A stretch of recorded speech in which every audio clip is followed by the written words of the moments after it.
Okay. Hello, collective. It's your 1111 coach here, Tiffany Satchel, aka Mystique. Thanks for joining me today. I pray that, let me lift this up. Okay. It's a little too close. All right. I pray that you and yours be blessed and highly favored beyond your wildest dreams for all of eternity. Remember, collective, when you tap in with Tiffany for your 1111 coaching, know that it's my intention to share information that purposefully shifts you from being a muggle-minded follower to a free-thinking mage, if you desire. Because I believe we all deserve healthy physical bodies housing our beautiful spirits, multiple streams of ridiculously enormous and consistent income that fulfills each of our needs and desires, relationships that are pleasurable and love-based, and a heavenly work that makes us feel whole and satisfies our deepest passions. And I want to make you a believer too. So once again, I want to thank you for joining me. And I hope you'll subscribe if you haven't already. And remember to hit the thumbs up and to help spread the love, because sharing is caring. Okay? So today is Monday. And usually I like to share collective messages, if the Holy Spirit permits, from Archangel Gabriel. But today isn't an ordinary Monday, is it?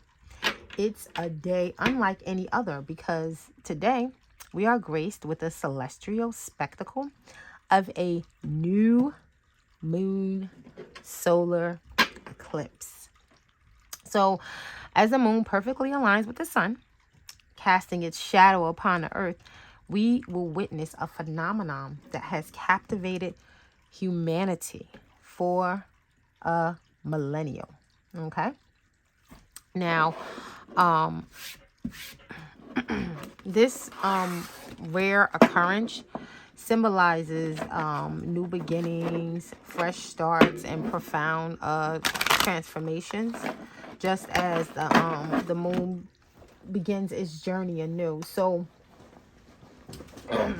too, we can embark on our own paths of growth and renewal. And it's also a reminder that even in the darkest moments, there is always the promise of light and the opportunity. These cards are really big, and hold up, let me sit up more so I could. These cards are really big in my hand. What was I saying? There's always a promise of light and opportunity for change, especially at a time like this, right? So the energy of today's eclipse is extremely potent, all right? So it'll definitely help us to set intentions, to dream boldly, and to manifest our deepest desires, okay? So whether it's a personal goal or a professional aspiration, a collective dream for a better world, today offers us a cosmic canvas upon which to paint our visions for the future. All right. So let us embrace this moment with reverence and awe. Let us open our hearts to the magic of the universe and infinite possibilities that lie before us. All right. For today is not just another Monday. Okay. It's a day of cosmic significance, a day to celebrate the wonder of existence, and a day to embrace the journey of becoming. All right. So I'll kick off our collective message with a spirit animal and a quick message from Archangel Samael. Okay. I hope you have time today, because this video is definitely gonna be long. All right. I plan on doing 6 readings back to back in this video, which I'll break down later on if you don't have the patience to sit through a dumb long video. All right. And it's not gonna be dumb. It's I really planned out the spreads that I'm going to use and the cards, the specific cards that I wanted to use for this reading because of this new moon solar eclipse. All right. So remember to subscribe to my channel because I'm sharing tons of helpful content to help you manifest your desires more effectively. I've already meditated and connected with Samael. So Archangel Samael, which spirit animal would best support this collective's soul activation towards achieving their highest good at this time and attracting their heart's desires. All right. And you guys know I like cards that pop out. So this deck is a little hard for me. I gotta practice shuffling, but we'll see what happens. Maybe I won't pop this. I won't use this one for that. I don't know. Let's see what happens. Woohoo. Okay, Samael. Which animal would best? Just one card. I just want one card. Okay. Trying to position myself.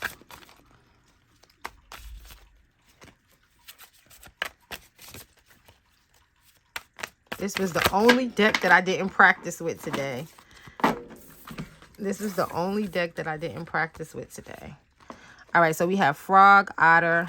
All right, stepping into our power. Awesome.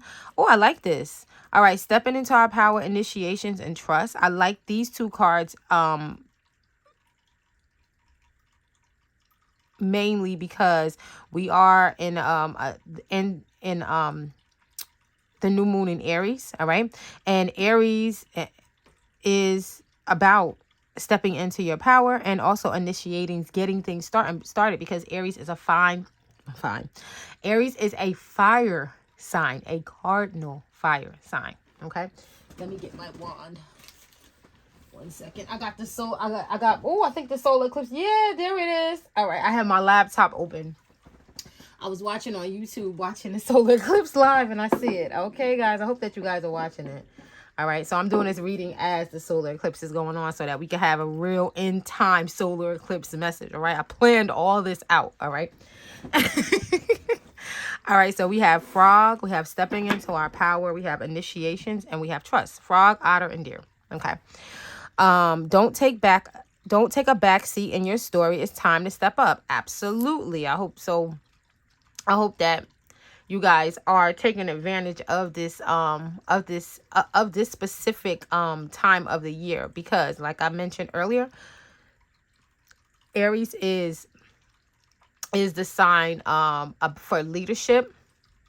I didn't mention this earlier. As I mentioned earlier, Aries is a cardinal fire sign, but this is about leadership. This is about stepping into your power. Okay. It's also about paying attention to detail. Okay. Having patience, the patience to actually plan things out. Okay. And just going for what you want. You know, Aries is a fire energy, and it's the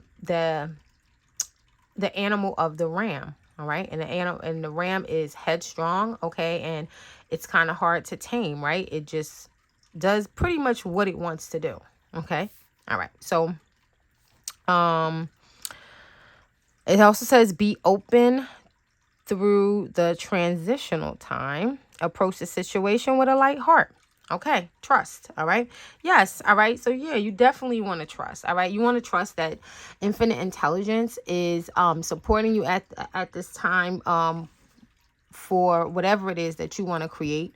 Okay, whatever it is that you want to manifest and attract into your life. You know, you definitely want to trust that, you know, that infinite intelligence is supporting you, is protecting you, is leading and guiding you at all times. You want to make sure that you are cultivating that relationship that you have with your higher and wiser self, with your angels, and with the divine. Okay. There's an inner dialogue that we have with ourselves that is actually speaking into existence what it is that we want and which way that we want to go. So we definitely have to be conscious of those thoughts. Okay. All right. So we'll put this to the side, and we'll remember that these are the animals that and we'll see, maybe, I don't know, maybe they'll come up in the spread. I don't know if these animals are actually in here, but maybe they will come up. Okay. So now let's get a quick message from Archangel Samael. What we got here? Ooh, we got abundance in the sun. All right. So somebody is attracting a lot of joy.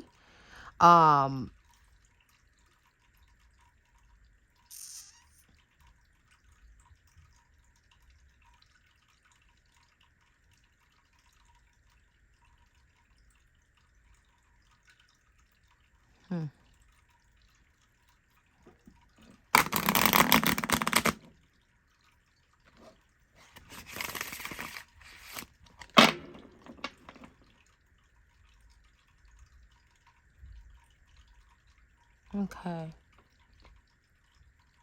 Someone's attracting a lot of love.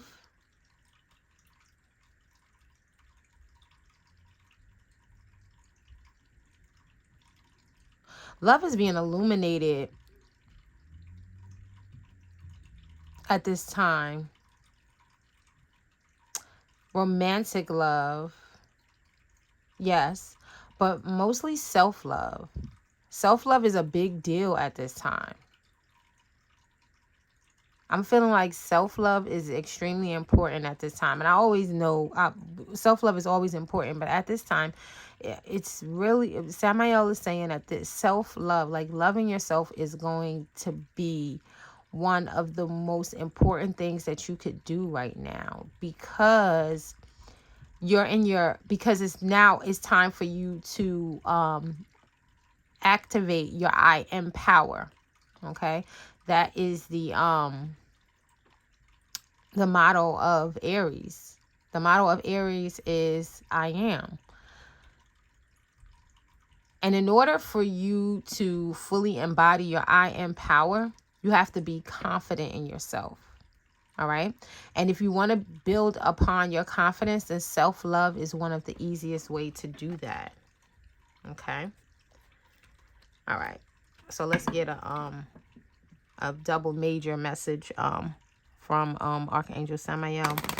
In realms unseen, where wisdom lies, tarot cards reveal the ties. Clarity come forth, be my guide. Through swirling truths, no secrets hide. Uncommon whispers, secrets deep, and shuffles dance. Their truths I keep.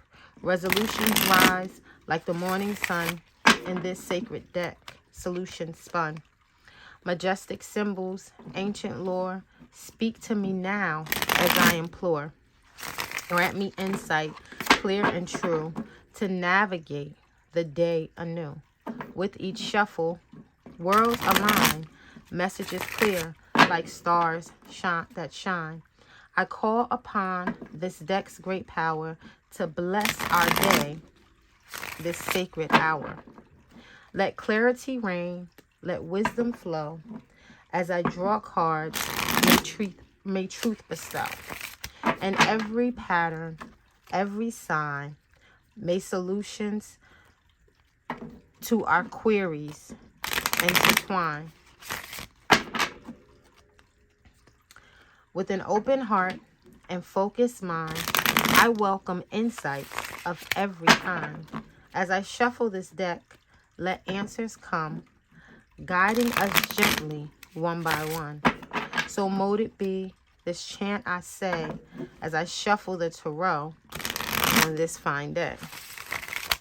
May clarity reign in every draw as I consult this ancient lore. By the power of tarot's art, may wisdom bloom within my heart. Let resolution swiftly appear as I shuffle the message draws near. This chant I speak with reverence deep as the double major tarot secrets keep. With every shuffle, let clarity rise, revealing truth beneath the skies. Okay. So So now we're just going to look for the Tower card, because the first tarot reading that we're going to do is on Mars, okay? Because Aries is ruled by Mars. So let's look for the Tower card. The bottom of the deck is the Hierophant, which is interesting because this is Taurus energy, and this is actually the reverse Hierophant.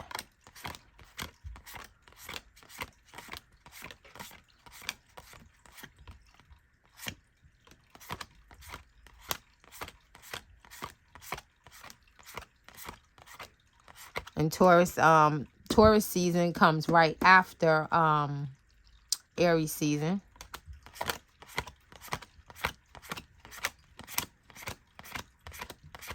All right, here's the Tower.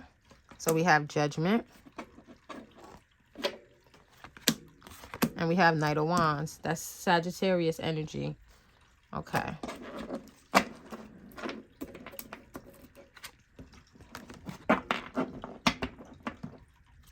Okay, this is our message. Quick message. Okay. Okay. So the profound changes that we are going to experience. Okay. So maybe some of us might have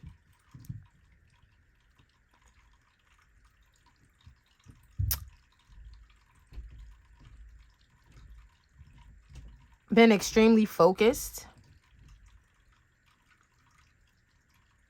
on attaining specific goals before this new moon, right? So right before the new moon, we were busy creating something, moving quickly towards something, all right, that was old. And when I say old, right, this is a goal that these are goals that we set a long time ago. Okay, goals that we set a long time ago, all right, that we were still focused on. Now, Samael says infinite intelligence is coming in and saying that these goals are getting ready to manifest with this Judgment card. You see, now you're getting ready to walk towards it in the future. So it was like you were constantly working on these things, right? And wondering, why haven't they manifest? I'm just going to keep on working on it. I'm just, I'm just going to keep on working on it. I'm just going to keep on working on it. Infinite intelligence, all right, is now coming in with this Tower and saying, okay, you have worked on this enough. Now Gabriel has come in and blown the horn. And thank you, Archangel Gabriel, for joining us in this reading, because today is Monday. Okay. Today is Moon Day, and Mondays are Archangel Gabriel's day. Okay, so Gabriel actually joined in on this reading, and I love that. Okay, and said, no, I blew my horn. So those things that you have been patiently waiting for, and maybe not even so patient, but just you haven't let it go. You just couldn't let it go, right? So you kept working on it. You might have been, just doing like little things, even if it's just like, sitting and daydreaming about it. You were like, you know what? I set this goal a long time ago, and I really want this to manifest. I don't know what to do, but I'm not going to let it go. All right. And it's a good thing that you didn't let it go, because it actually grew. It actually expanded. Okay. And the divine is coming in to assist you. Okay. And creating a foundation. All right. That would support this actually manifesting for you. Okay. All right. I like that. Okay. And as you can see, these people are hearing a call, right? And they're walking towards this desire in the future. Okay, so you're actually walking towards it. All right, so before you were facing the past, you were facing the past, kind of just, looking at it like, damn, it's this thing that I really, really want, I don't know, how to get this together. And the divine said, okay. You focused on it enough. You've invested enough time. You've invested enough energy. All right. I see that you really, really want it. All right. Now you're getting ready to get it. Okay. That was the Judgment. Okay. All right. So now, let's do, what's the deck that I said I was going to use? I think this is the this is the one, right? I think this is the deck. Yeah. All right. So I'm going to move this to the side. All right. Because we are going to do, let me move these decks down. I know you guys can't see. I'm going to get a bigger, I'm going to change some things around. I got to get bigger workspace. This table isn't that big. It's long, but it's not like lengthwise. It's not, you know, this like goes across my bed. It's like a table that goes across my bed. Like, it's really cool. I like it, but you know. Okay, so we're gonna tap into the energy of Mars right now. Okay. All right. So in the fiery blaze of Mars's domain, I shuffle these cards seeking wisdom's gain. Okay. 8 cards, 8 truths, an arrow's flight, guidance from Mars in darkness and light. Firstly, what is the state of this collective's sex life? Reveal the passions and love's endless right. Second, is this collective fighting against themselves? Illuminate the battles within this collective's shelf. Courage. What causes this collective to be brave? Show me the strength from which this collective's engraved. Combustion. What makes this collective feel like exploding? Guide them through flames where emotions are imploding. Progression. Where does this collective need to forge progress? Lead us forward through life's daunting ingress. Energy. How does this collective best maintain their might? Illuminate the path in darkness and light. Assertiveness. What helps this collective to be bold? Show us the way where confidence is told. Daring. What should this collective take a chance on?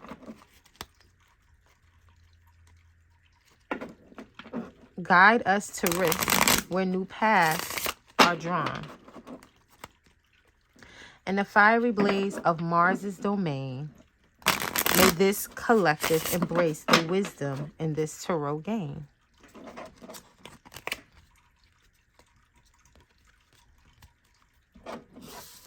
Eight cards, 8 truths, an arrow's flight, guidance from Mars, and darkness and light. Okay.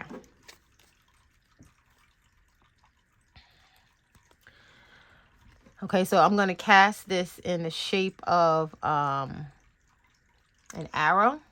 Okay. In the shape of an arrow, like, you know, like the glyph. I should have had my glyphs up here. Let me grab my glyph so that you guys can see. Because I know that some people probably don't even know what the heck I'm talking about.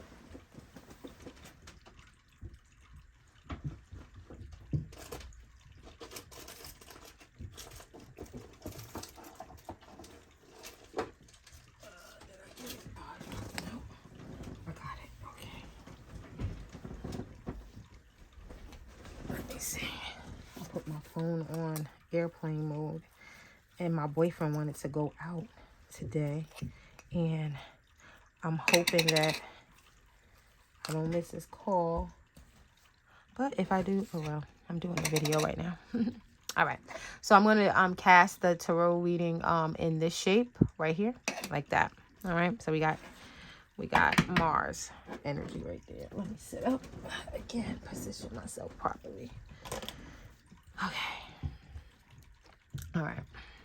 Okay, so First card, what is the state of this collective's sex life? Please and thank you, Archangel Samael.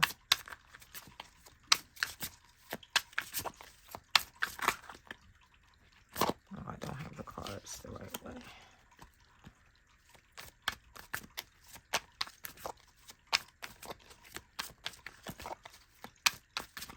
What is the state of this collective, the 1111 collective's sex life?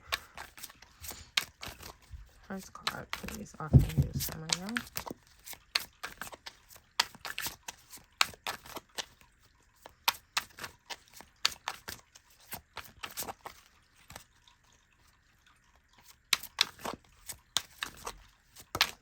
There we go. Ooh, it's fun. We got the sun. That's Leo energy, all right? So that means that it's pleasurable. Oh, wow. So this collective, let's get it in there. This collective sex life is the bomb, all right? We got the sun card. Nice. Of course it's going to be pleasurable and joy-filled and fun, all right?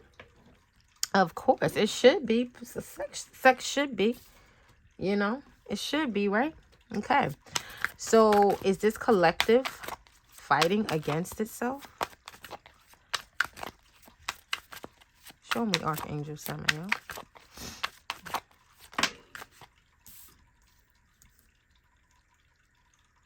We got the Emperor.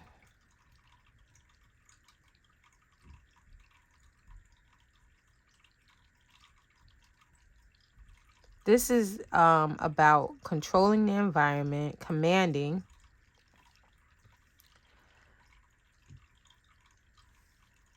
I might have to clarify this because that's interesting. I mean, because the Emperor, bottom of the deck, we have Justice. I guess not.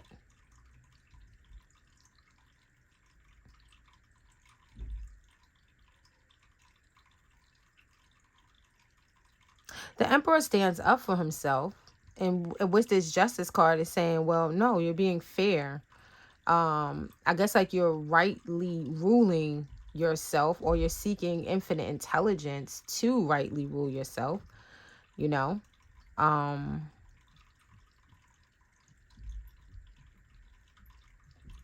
This is the before tarot. So it's like you're taking your throne. And as you can see, you see the ram he has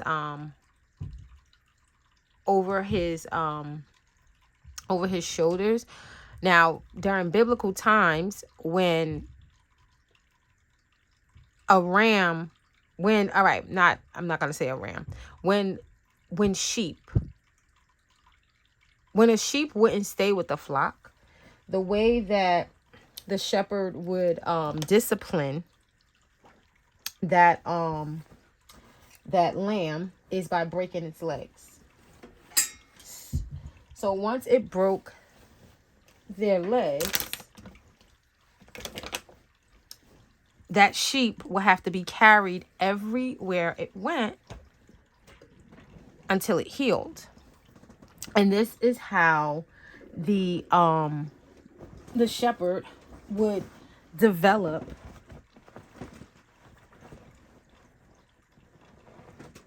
his relationship with his lamb, so that his lamb would trust him and not want to leave the flock.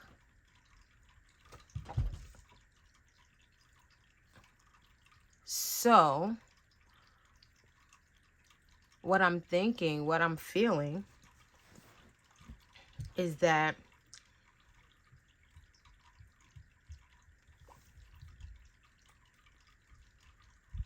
maybe there was a time where this collective might have been warring against itself, but now you are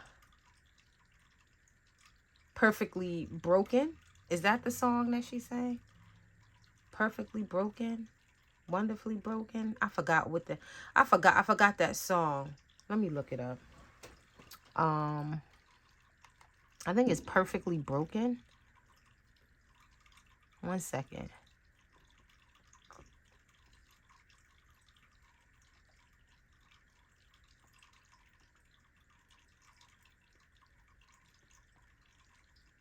Yep, Perfectly Broken. That's the name of it. Let's look at the lyrics. I'm back at the start, falling apart in the old ways. I wish I was flawless, I'm not.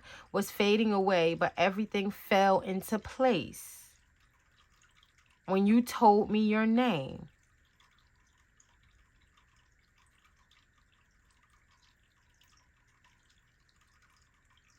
Two halves of a heart, hardly beating alone.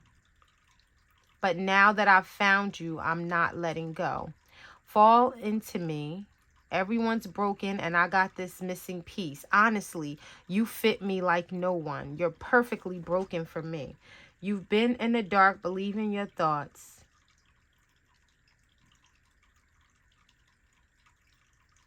When they tell you you're anything less than you are.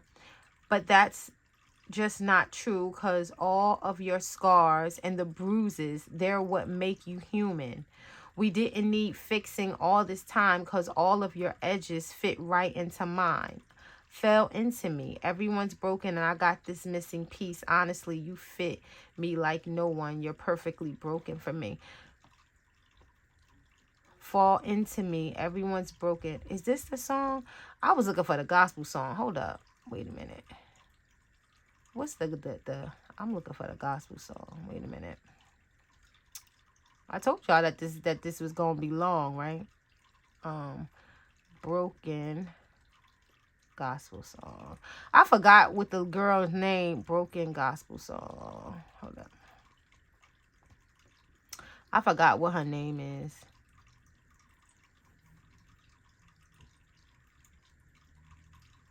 Tasha Cobbs. Gracefully Broken. That's what it is. Gracefully Broken. Okay?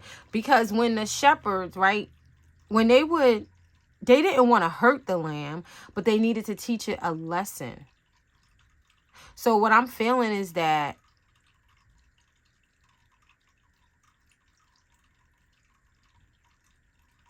you might have been worrying at yourself, but right now, our shepherd, all right, the shepherd, right, the shepherd, when I speak of the shepherd, I'm speaking of Christ, okay, Jesus Christ, all right, the Christ consciousness, okay, that's what that's me, all right.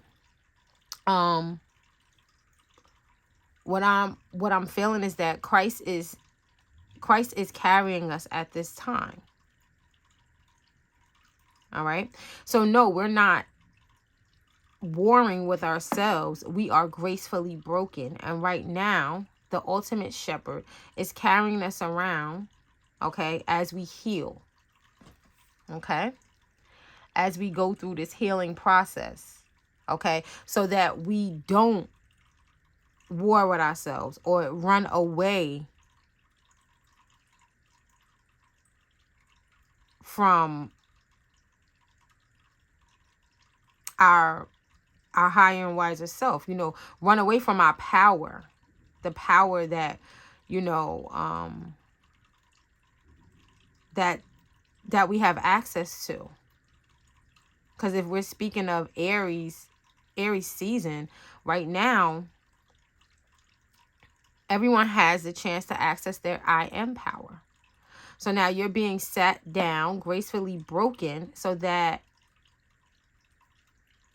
you can access your gifts, your talents, get control of your environment, actually access your throne of power.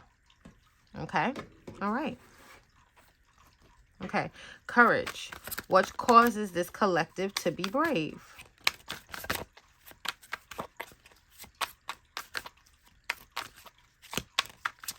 What causes this collective to be brave?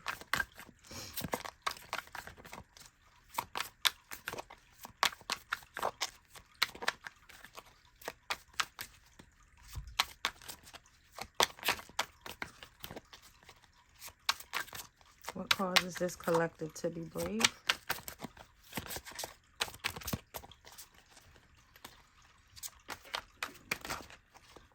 Hold I'm not sitting right. I sat down too. Let me see. I gotta sit up so that I could.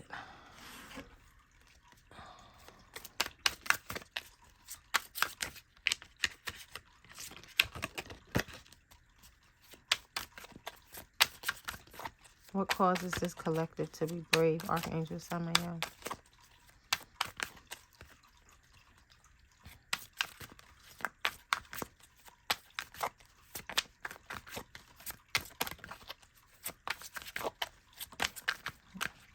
So as I was shuffling, I was ooh, look at this. 4 of Pentacles. Okay. All right. As I was shuffling, I looked over at this Hierophant. Okay. And I see that the Emperor is getting ready to take his throne. All right. And there's a ram or a lamb. Maybe that's a lamb. All right. There's a lamb that he didn't want to go astray anymore.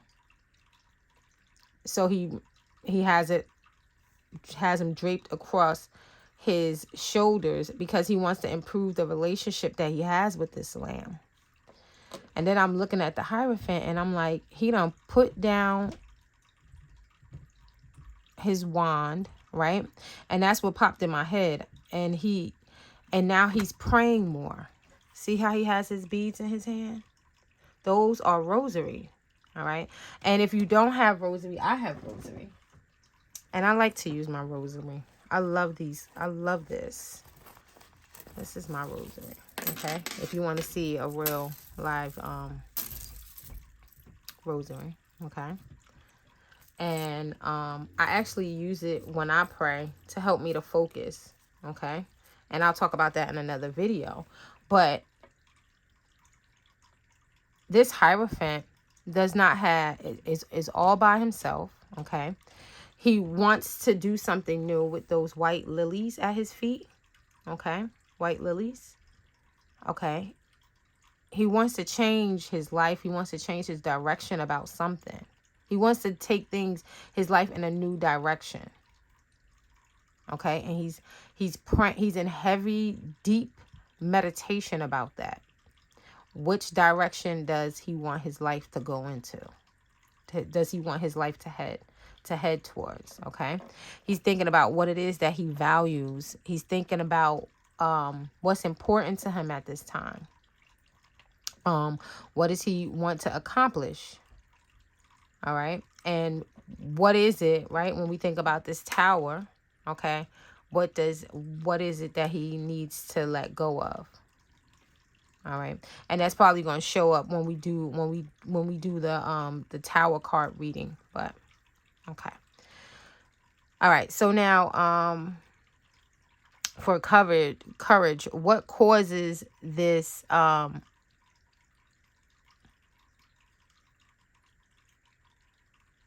this collective to feel no, not feel. What causes this collective to be brave?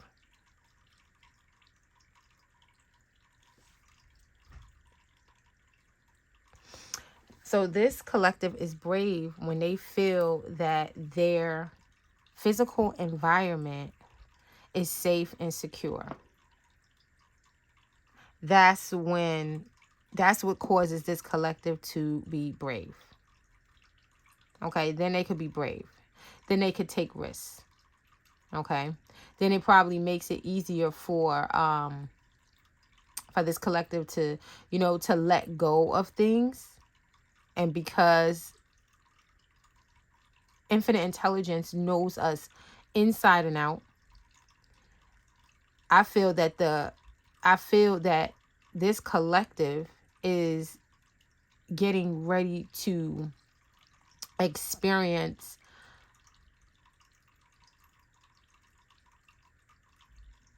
security and support like never before.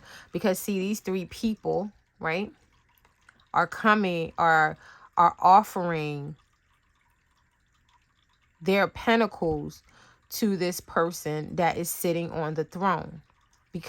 So what you could say is, right, they want to come into communion with this emperor, all right, with this person, right? They're bringing them homage. They're saying, you know what? I respect you. I honor you. I believe in you. And I want to join you. I want to collaborate with you. I want to work with you. I want to be in a covenant with you.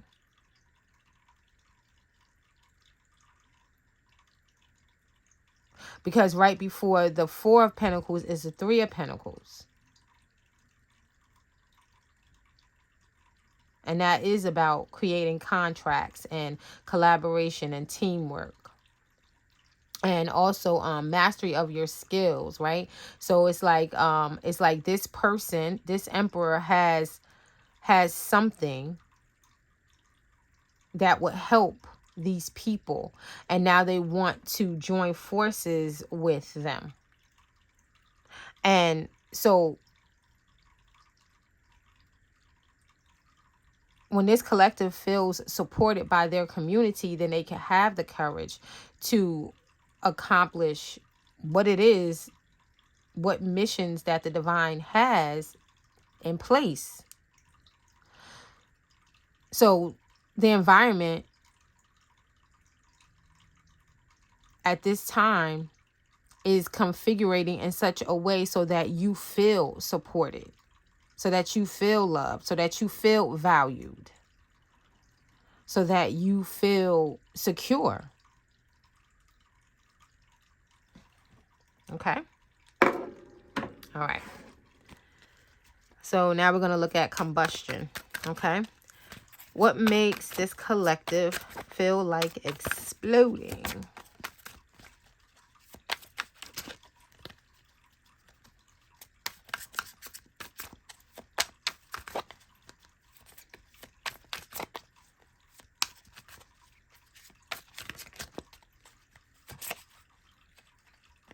Take that one. Ooh, the World card. All right. Combustion. The World card. Let's move that down.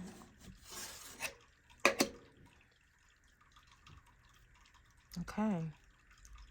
The World card. This is Saturn energy. Okay. This is about... Oh, look at that. 10 of Pentacles at the bottom. This is about successfully ending cycles so that something new could come.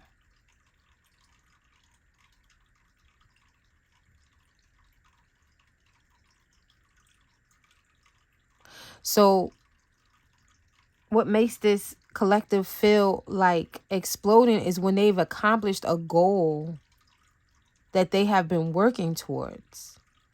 When this collective finally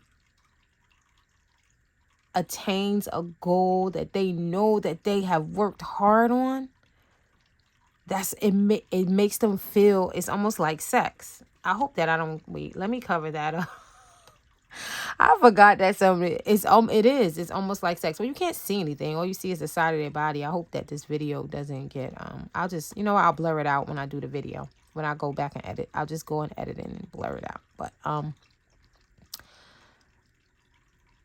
when this collective accomplishes a goal, okay, especially something that they know that they have worked hard on, that is going to last for them, a goal that is going to sustain them for a long period of time, like let's say purchasing a house, or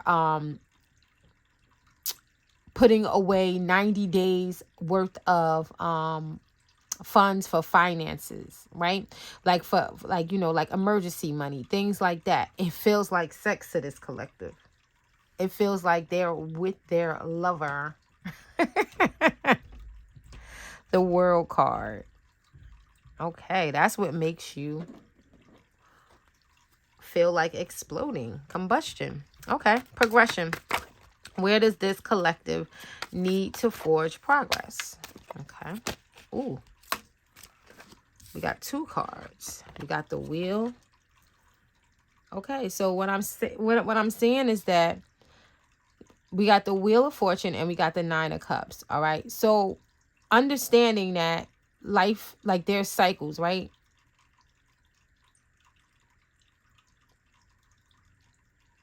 There's cycles in life, right? Things go up and down, right? The energies go up and down. Sometimes we're at the top of the wheel. Sometimes, you know, sometimes things might not always go as we planned. Sometimes we're not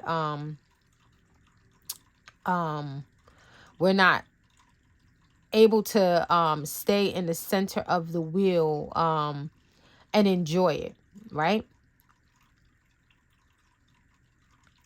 When it comes to progression, that's, we want to take things in stride, right? And we want to understand that that each time that we are moving towards our goal, right, that we're learning a new lesson. All right. And as you can see, progression, right? This barkeep, he's filling up all these cups. He's actually preparing for a party. Okay. He's preparing for a party. So each time that we have set a goal, right, we know that there was going to be some type of work that was going to be involved. But each time that we set a goal and we actually accomplished it, we got better. No matter what the goal was, all right, there was specific things that we knew that we had to do, all right, a specific way that we had to be, all right, so that we could accomplish this goal, right? We knew what it was and we did those things so that we could accomplish the goal. And I think that what it's saying, where do you need to forge progress? Okay. And this is on you going towards your desires, right? With this 9 of Cups. And people are actually watching you, as you can see, right? They're learning from you. All right. Because they see how you handle the wheel. Okay. So the wheel is constantly spinning and we're constantly doing our best to either stay in the center or stay at the top. And we know that sometimes we fall to the bottom of the wheel. All right. And that's not fun, right? I didn't even want to say it. It's not fun being at the bottom of the wheel. You want to either be at the top of the wheel, okay, or at least in the center of the wheel. Okay, so as long as we could do that, you know, then we'll be able to muster the tides. All right, this is universal law. Okay,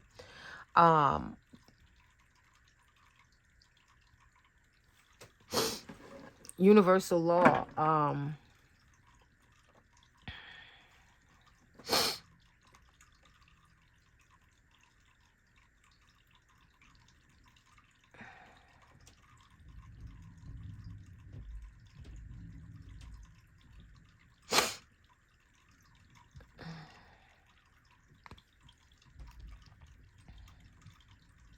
Two of Cups, duality.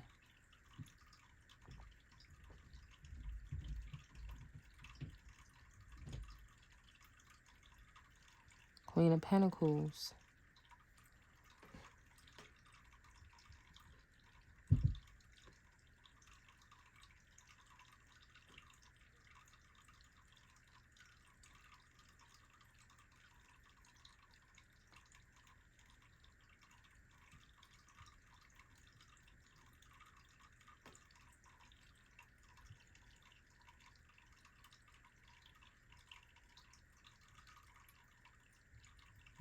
Okay, so we know, all right, so the 9, all right, so 9 of Cups is about us, is definitely about attraction. All right, because you got liquids in the cup. This is about the law of vibration. It's about the law of vibration. So as we are able to tend to our vibration, okay? So when you tend to your vibration, vibration. Okay. You pay attention to your emotions. All right. You pay attention to what's in your cup, this liquid. All right. That's going into the cup. Okay. You pay attention to your emotions. All right. And that's how you are able to master, okay, the law of vibration. Okay, by paying attention to your emotions. All right, there's an emotional scale. I want to do a video on the emotional scale. There's an emotional scale. All right, so you look at your emotions and you say, all right, where am I on this scale? All right, if I'm not feeling bliss and love, then what am I feeling? Because that means that I'm totally out of alignment with my core frequency of abundance. And that's how you could tell. And then you want to beat the drum, okay, using the law of correspondence, all right, to work your way up that vibrational scale. So if you wake up and you know that you don't feel like going to work, right? You're like, you know what? I hate my job. I don't feel like going to work. All right. So now you want to step into, all right, you want to put on you want to turn up. Let me say that. Turn up the emotion of appreciation. All right. So now you're going to think about, all right, I hate this job, but I don't have, but if I don't go to this job, I'm not going to have the money to pay my rent, buy food because I like to eat, maybe pay my car note, put gas in my car, pay my car insurance, keep the lights on in my house. You know what I mean? Do things for my children, So I have to go to this job today. So how can I make the best of it? All right.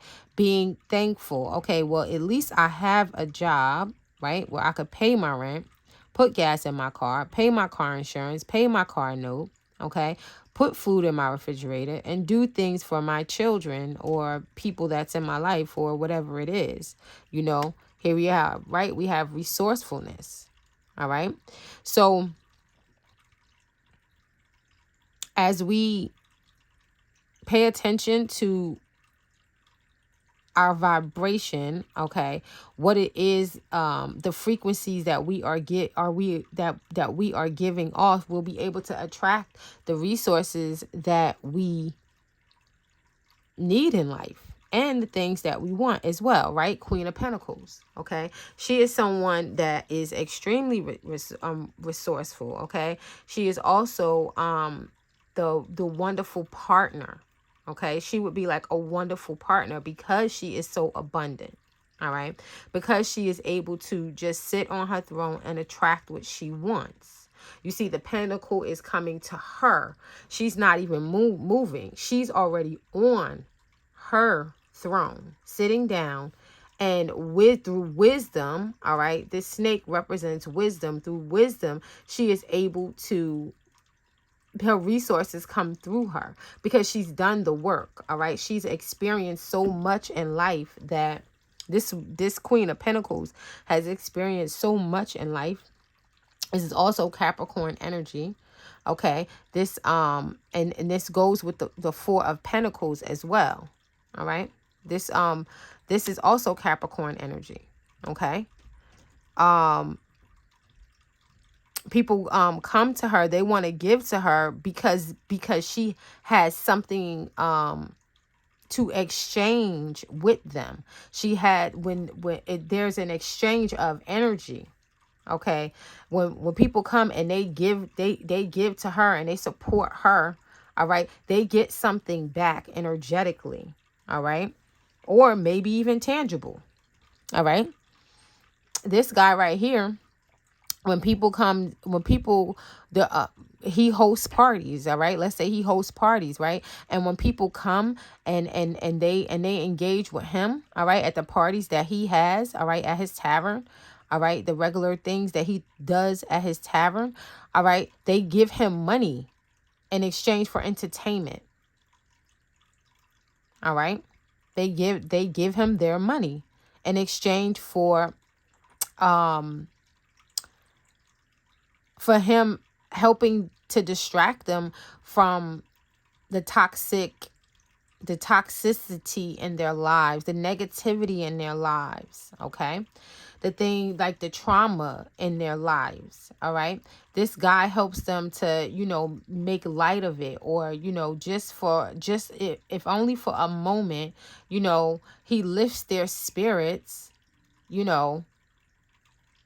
so that they can access a little bit of joy, a little bit of peace of mind, if and only for the little bit of time that they spend with him. And that's the same. And that's what this Queen of Pentacles does. Okay. She's a healer. She's a natural healer.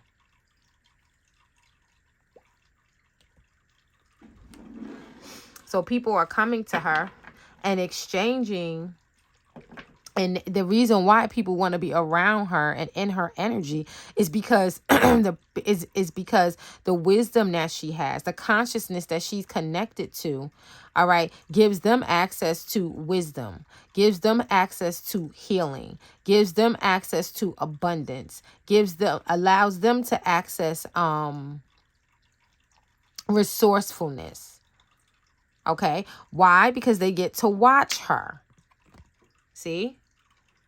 They get to watch her. So this is why they want to engage with her, because they get to see how she engages in her life, how she interacts with people in her life, and they get that and with that demonstration, they are able to go out into the world and mimic that. Okay. The Queen of Pentacles is also a teacher. All right. So these people are coming to her for wisdom. See, this is the queen sitting. This is the queen sitting on her throne, right? She got her pentacle, right? And people are coming to her, bringing their pentacles, because they want to access. They need to access, what it is that she has. All right. Yes. So the divine wants you to be whole, because you have a mission. All right.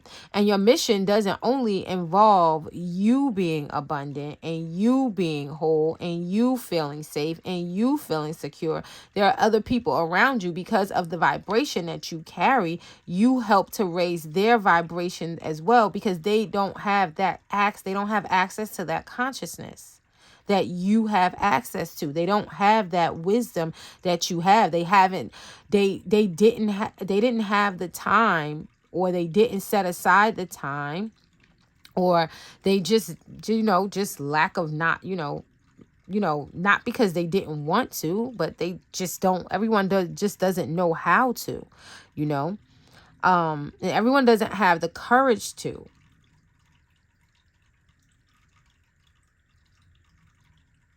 Enter the gates of the kingdom and access infinite intelligence. Everyone doesn't have the courage. There's a lot of things, like when me and my boyfriend, certain things, I'll be like, I'll tell him, oh, you know what? You could do this yourself. Let me teach you. And he's just like, no, I want you to do it for me. And I'm like, well, why don't you just do it yourself? I could teach you how to do it. And he's just like, I don't really feel comfortable with doing it. You know what I mean? Like, like their comfortability level hasn't matured enough, right? No matter what age that they are.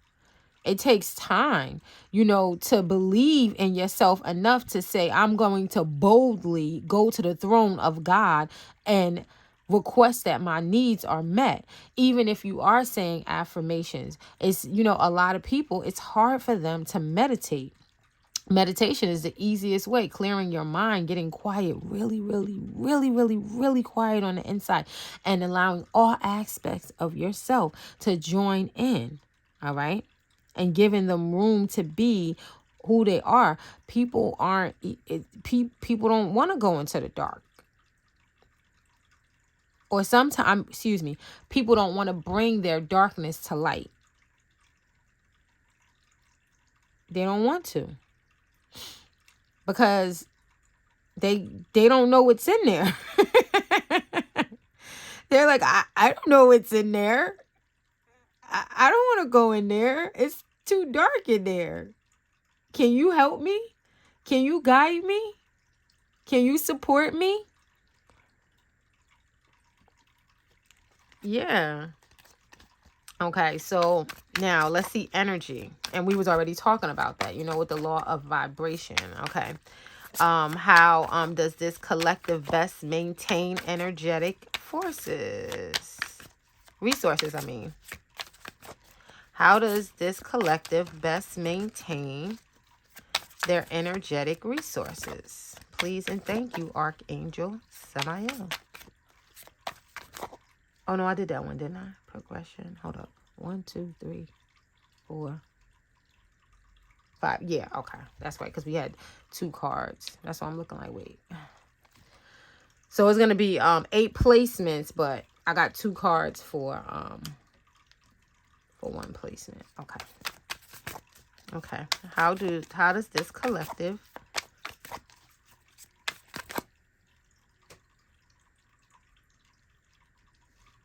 Oh, wait. This is supposed to be like this. Sorry, guys. This is why this is looking weird. I set it up incorrectly. I'm like, why is this looking weird? Where do I place the 6 card? Okay. I guess I wanted to crown that with that. Okay. Okay, so how does this collective best maintain energetic resources? Here we go. By investing, right? You reap what you sow. You reap what you sow. By believing that you reap what you sow. All right. So you need to put in the time, right? We have to put in the time, all right, to cultivate the environment that is conducive to how we want our life to be, right? Input and output. Whatever that you put in is what you're going to get out. All right. The energy that you put out is what you're going to get back. Some people don't believe that. All right. Bottom of the deck. We got the 2 of Pentacles. This is more Capricorn energy. Okay. Saturn energy right here. All right. More Capricorn energy. All right. So this is about balancing. This is also about the law of duality. Okay. Understanding that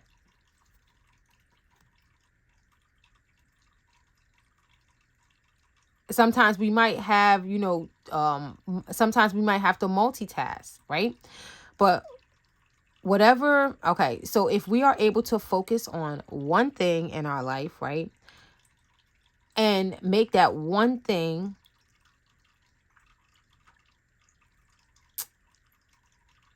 as good as we possibly can, right? So let's say, you know what? I want to improve my finances. All right. But I might not have the funds at this present time to do that. So what could I do? I could focus on something else and say to myself, because I'm going to work on this. And when I work on this, the law of vibration is going to help to improve my finances. So what could we work on? We could say, you know what? I'm going to go clean out the trunk of my car, and I'm going to get the inside of my car in order. I'm going to clean everything. I'm going to vacuum everything. You know what? I'm going to clean everything out of my car. You know, that the drawer in the front. I do this all the time, you know.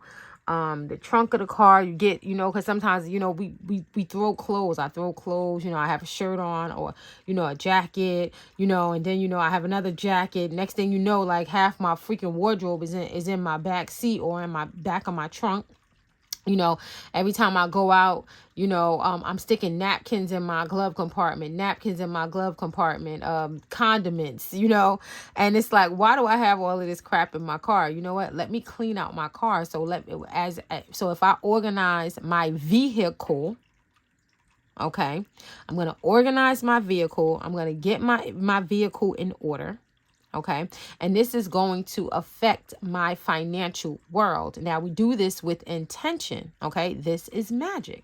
Okay. And this is a magician on a card. Okay. The 2 of Pentacles to me is a magician. He is juggling. Okay. two different things, all right, in his life. Maybe his physical things in his physical world and things in his spiritual world, all right? So when you do one thing in one realm, okay, it to improve it, it improves the other realms in your life as well, right? So let's say you decide, you know what, I'm going to exercise, all right, because I want to lose a couple of pounds. That just doing that one thing is going to affect other areas of your life and is going to enhance and improve other areas of your life, especially if you set the intention to do just that. Okay? That's magic. That's magic. Because not only is your health going to improve, but your mental well-being will improve. You'll have mental clarity, okay, which is also what this Aries energy is about, okay? Because the Aries is associated with the brain or the head. Okay? So this is why this is a great time to exercise. Okay? Because the more mental clarity that you have, all right, then the easier it would be for you to access infinite intelligence and receive those downloads, all right, that uncommon wisdom, okay, from infinite intelligence, so that you can make better decisions and also attract things into your life more easier. Why? Because your mind will be clear. You'll be able to release those energetic blockages, all right, energy blockages, or what is it, stagnant energy from your life, all right, through exercising. Okay, you'll be able to do that. All right, you reap what you sow. This is about input and output. This is how you're going to maintain your energetic resources, by paying attention to what you are investing your time in, okay? And multitasking, all right? Handling those things properly. Maintaining them, maneuvering them, all right? Properly utilizing the law of duality.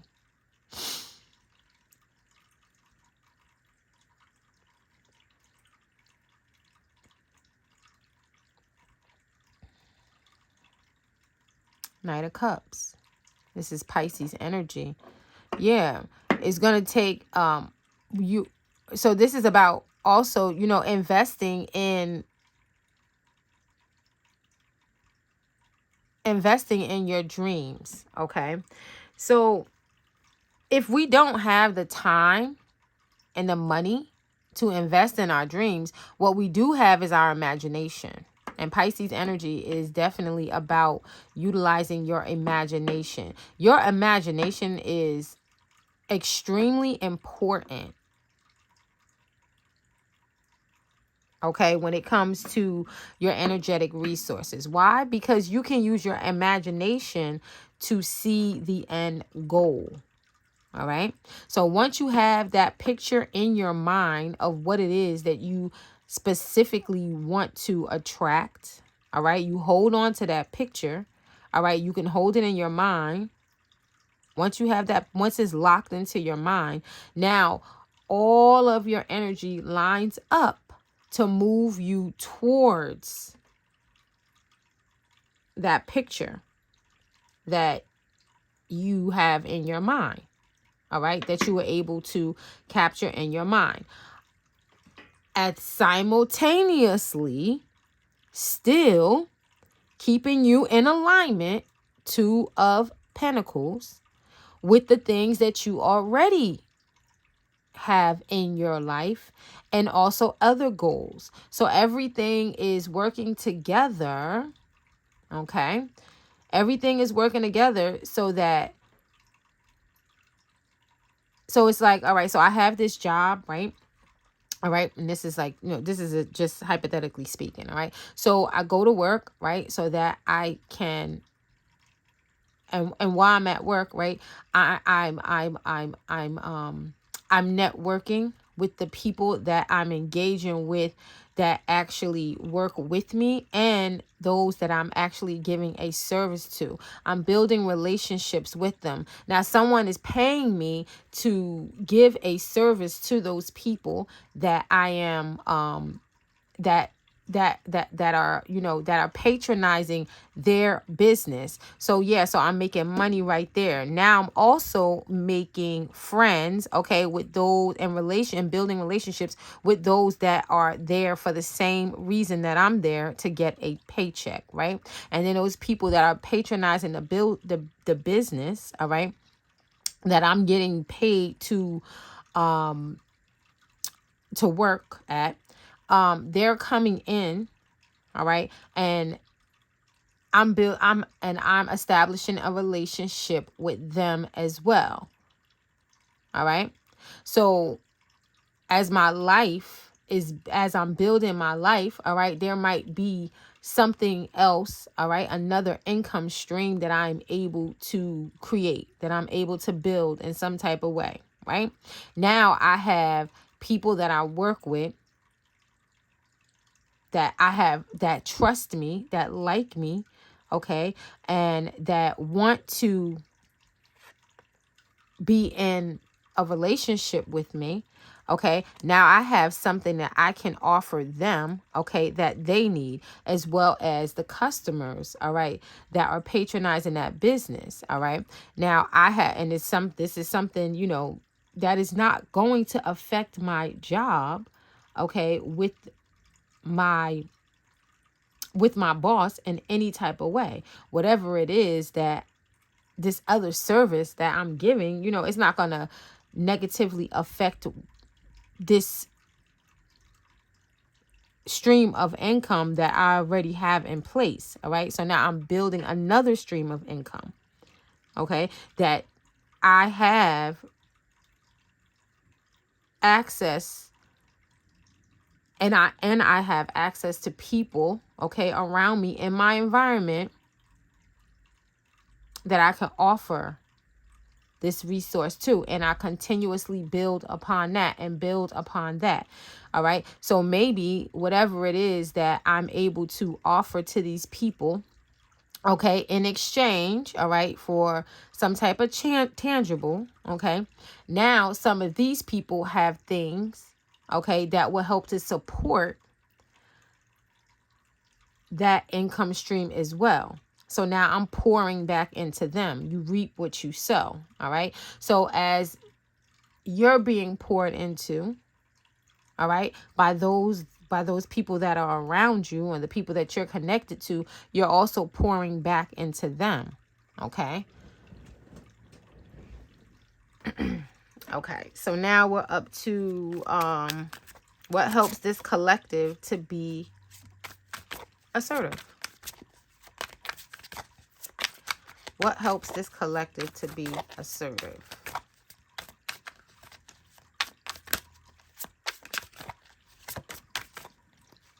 What helps this collective to be assertive?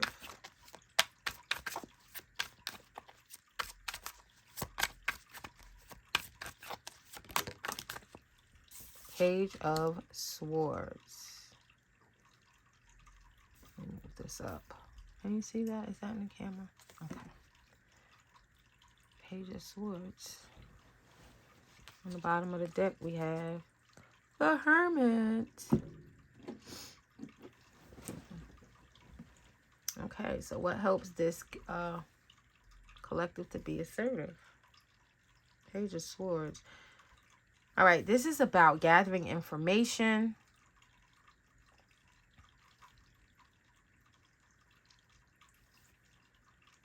The Page of Swords is someone who is learning also how to use their mind power, right? The Page of Swords could be someone who is learning how to think. Learning how to think.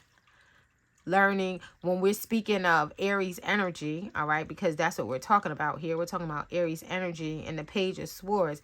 Then this is learning how to think, learning how to properly utilize your brain power. This is mindset. So what helps this collective to be assertive would be mindset. The Hermit is about, and we see that that snake again, wisdom. Okay, so the Hermit is someone that goes within, all right, and seeks enlightenment. To seek enlightenment, all right. The Hermit goes within, all right, to access infinite intelligence. All right, that's Virgo energy. We still dealing with pentacles here. Virgo energy, that's mutable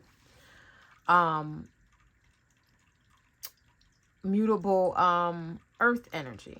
Okay, so the Hermit goes within because he knows that there are some changes that that needs to be made in his physical world.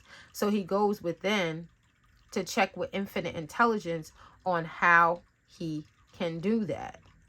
How can he affect change in his world? That's what the Hermit does. And to be assertive, all right, what helps this collective to be more assertive would be mindset.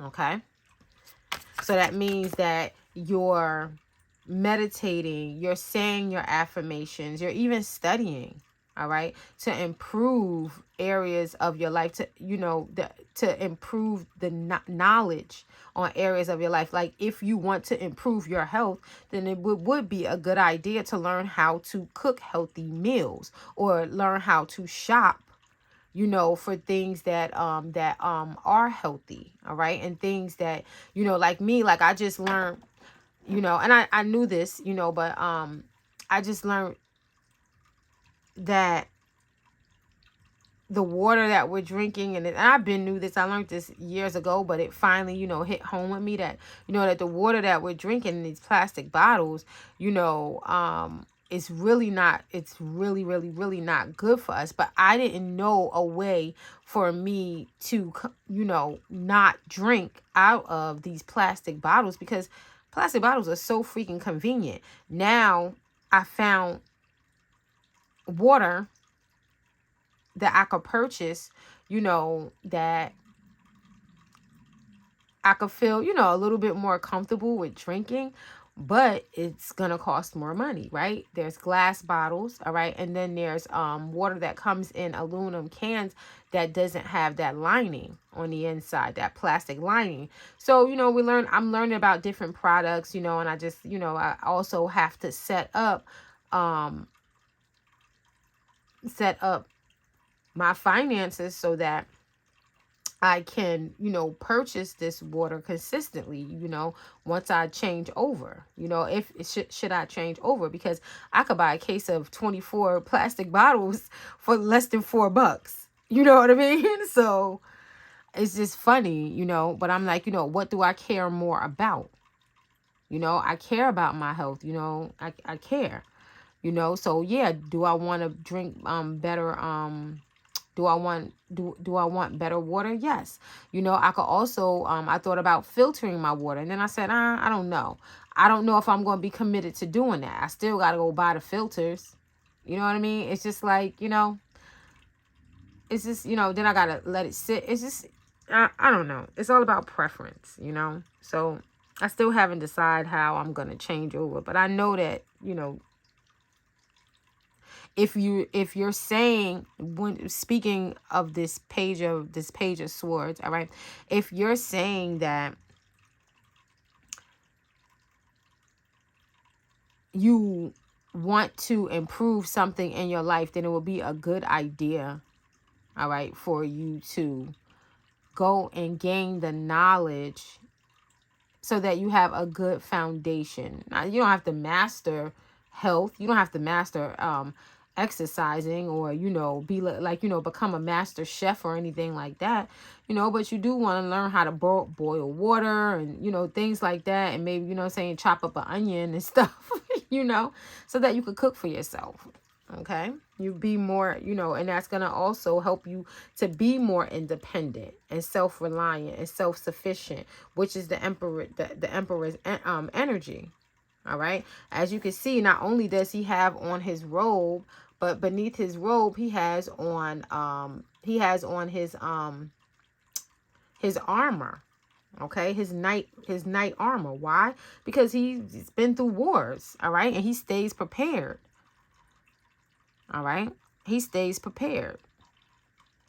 And the pay and mindset will not only help you to be assertive, but it also prepare you in, you know, if they, you know, for surprises. You know, if you have the best mindset, if you have a mindset that is that is geared so towards resolving, is I think a resolute mindset. If you have a resolute mindset, you know, then when the wheel, you know, turn, you know, when the wheel begins to turn, you'll be able to sit in the center of the wheel, no matter which way it's turning, because you have a resolute mindset. Okay. All right. So now last card. What should this collective take a chance on? Ooh.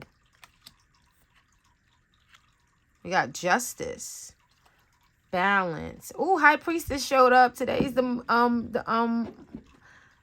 Monday. This is the High Priestess energy for Monday. Okay. Okay. Let me see. What should this collective take a chance on? And we have justice. This is Libra energy. I would say take a chance on yeah, on connecting, on building relationships with other people, all right, that are fair. All right, so focus more on relationships with people. This is Libra energy. Libra energy is about open and hidden enemies.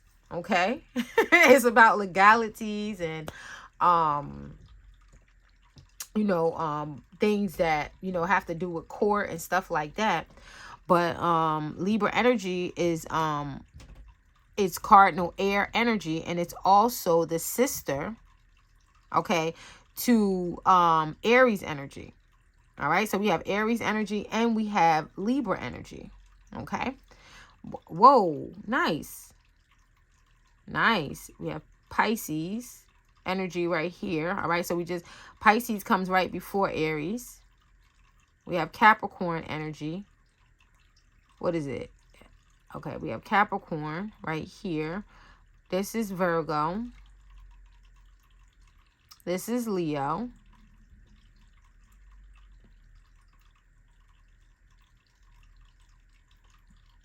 And all of these energies are on the World card as well.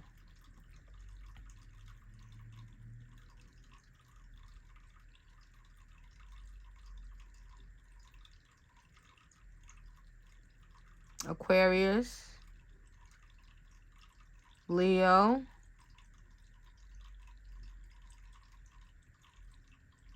Scorpio, and Taurus. Okay. So we have balancing the light and the dark. Balancing the North Node with the South Node. Okay. So we have air energy and we have fire energy. Air ignites fire. Okay. So this collective might want to consider, okay, maybe getting some new friends. You might need some new friends, okay? I'm not saying to get rid of your old friends. I'm just saying get some new friends. That's what I'm feeling. I'm feeling like daring. What should you take a chance on? Getting new friends, because I think that this is a time, all right, where this collective is going to be attracting more like-minded people. Balance, okay? People that they are more people that would be more harmonically harmonically balanced with you, right? That's what I'm feeling.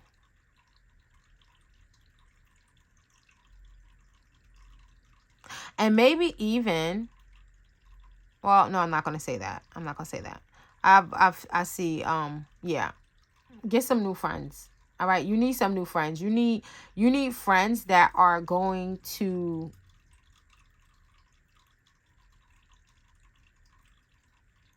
that you are going to be in, love, relationships that are love based and fair exchanges of energy.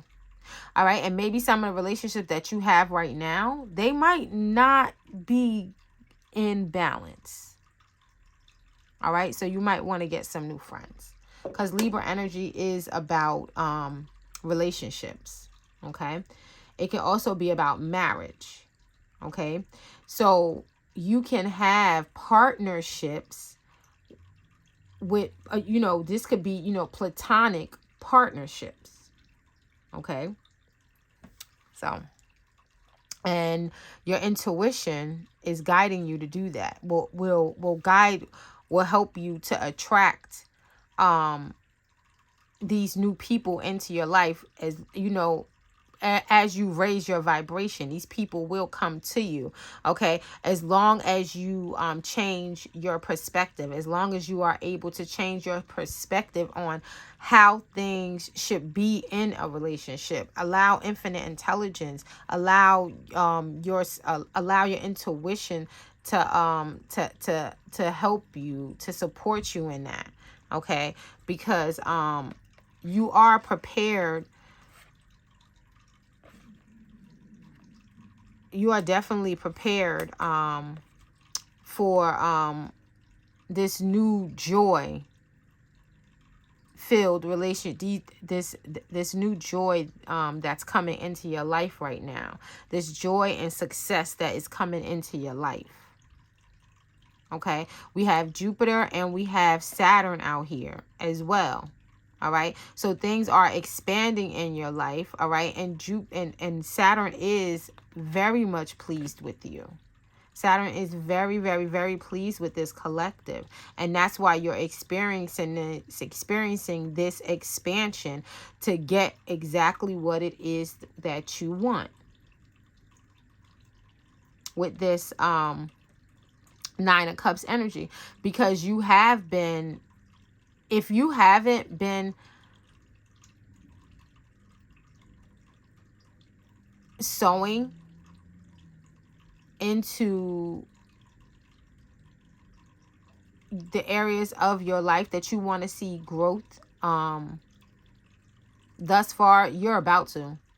The things that you are doing right now, this is what this tower energy is about. All right, things is getting ready to change for you. All right, so the things that you do, the things that you sow into, are going to change tremendously. You're going to see that the things that actually catch your eye, the things that you start to pay attention to, the things that you listen to, all right, is getting ready to change tremendously, because a cycle has closed and you've expanded, excuse me, and now it's time for you to take your throne. If you're a part of this collective, it's time. Okay. All right. So that's the first one. All right. So I'm gonna put that deck to the side, and now we're going to do the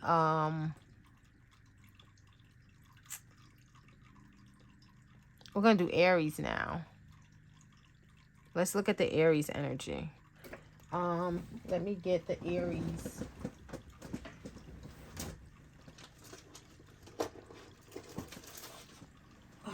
Glyph, just in case you don't. I don't know why I didn't think about doing this earlier. I love these little discs. I use them all the time. I should have already had it out. All right. So this is the symbol for Aries. That's the symbol for Mars, and that's the symbol for Aries. Okay. Let me put this up. What time is it? It's 3:33 on the clock. Okay. All right. So this is Mars, and this is Aries. Okay. And it looks like the ram horns that come out of his head. That's how you can remember. That's how I was taught to remember how that glyph looks. Okay. So now, and that's the shape that we're going to make this tarot pattern. And which cards? Okay. I think it's this deck. All right, so I'm using the after tarot. I want to get the in-between tarot too. I'm gonna definitely get that tarot deck soon. Okay. So we're gonna make this in the shape of the Aries glyph guidance. Aries glyph for guidance, okay? All right. So let's see. In the rhythm of the shuffle, in the card's embrace, we seek guidance and insight in this sacred space. 7 questions, 7 cards, a journey we embark with the Holy Spirit's guidance and Samael's spark. What needs to be expressed in this moment's call? Reveal the truth within. Let the cards enthrall. In what ways do we lead with wisdom to impart? Illuminate our path as we play our parts. In what ways are we headstrong? Where our will does stand, guide us in reflection with a gentle hand. What do we demand of ourselves, sincere and true? Show us the path ahead and the cards we view. Ooh. King of Wands. It fell out. That probably was the answer. Let's see if it comes. Because sometimes when I'm doing this particular spread, that happens, like, you know, it shows up in the spread. Like as I'm saying this chant, right, and shuffling the cards, the card will pop out. It's like, oh yeah, this one. And then it's like, okay, wait a minute, Samael, can I do the spread so I can see all the cards at once? And then it comes out in the spread. So funny. Okay. Where does ambition lead in this fiery dance? Illuminate the path with a faithful glance. Where are we most effective in our strides and sway? Reveal the hidden truths in the cards at play. How are we courageous in the face of fear? Guide us with your wisdom, let your presence near. In the rhythm of the shuffle, in the cards' embrace, may we find clarity and guidance in this sacred space. Okay.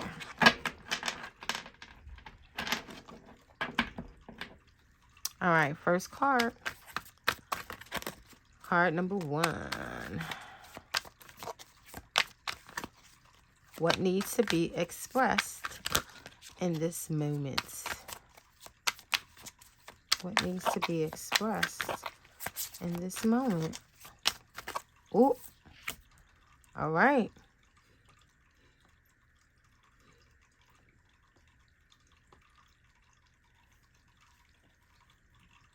Fears. Okay. So the first card that we have is the 9 of Swords. Okay, and we're using the after tarot. So as you can see, and here's 9 of Pentacles. Okay. 9.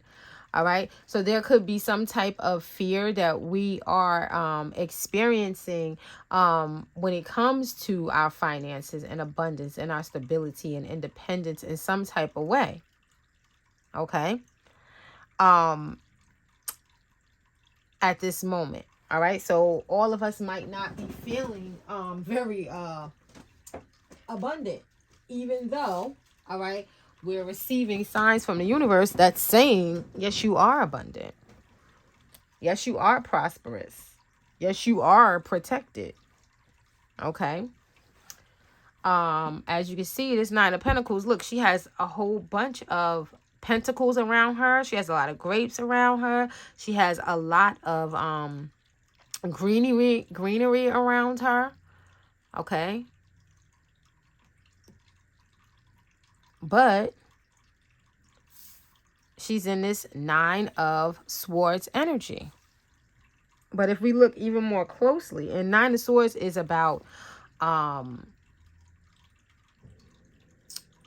worry, fears, feeling stressed out, you know, and this is what this person could be stressed out because they don't feel stable, they don't feel secure, they don't feel abundant. Okay, bottom of the deck. I'm sorry, I didn't realize that it wasn't in the view of the camera.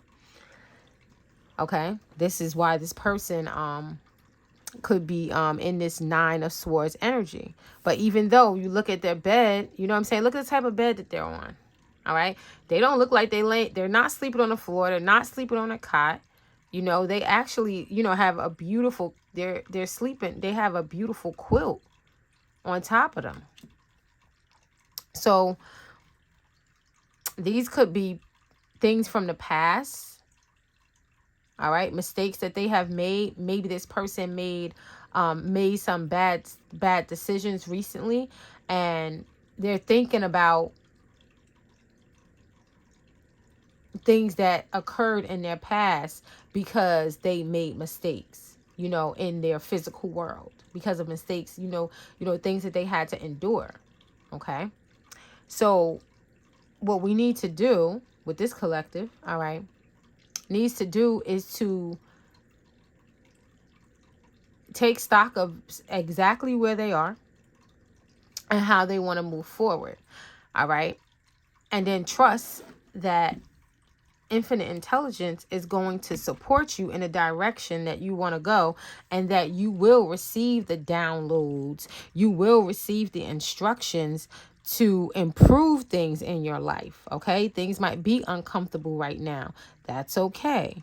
You know what I'm saying? You might have made some, you know, some bad decisions, you know, when it came to finances, or, you know, you might have had some situations, in, you know, in your relationships, you know, where things just, you know, went totally awry, and it's okay. You know what I'm saying? It's nothing to keep you up at night. All right. When you cast your burdens on the Christ within and you go free. All right. Cast your burdens on the Christ within and go free. Then you leave it up to infinite intelligence to take care of. You can only do what you could do. All right. You can only do what you can do. So the best thing to do is to say, you know what? I'm going to work on what it is I can handle. All right. Whatever is going on, you know, whether it happens or not, this is what I could do. So stand up on the inside. As you can see, this person is choosing to fight this demon that is trying to attack him. He has up his sword. So how can you do that? Through affirmations and prayer and using scripture. Okay. Just like I said, I cast all of my burdens on the Christ within and I go free. There is no loss in divine mind. Therefore, there is no loss in my life. There is no dis-ease in divine mind. Therefore, there is no dis-ease in my life. By constantly engulfing yourself in affirmations and scriptures as well. Okay, biblical scriptures. All right, find scriptures, you know, that correspond to whatever that you're experiencing in your life. Any Psalms will help. Reading any Psalms, focusing on any Psalms when you feel that you are going through mental war, mental distress is going to help. It doesn't matter which Psalms that you pick. It's going to help. It's going to help. All right. It's going to help. Okay. So now we have the first one. I want to put it out as far as it could go. Okay. All right. So in what ways does this collective lead others?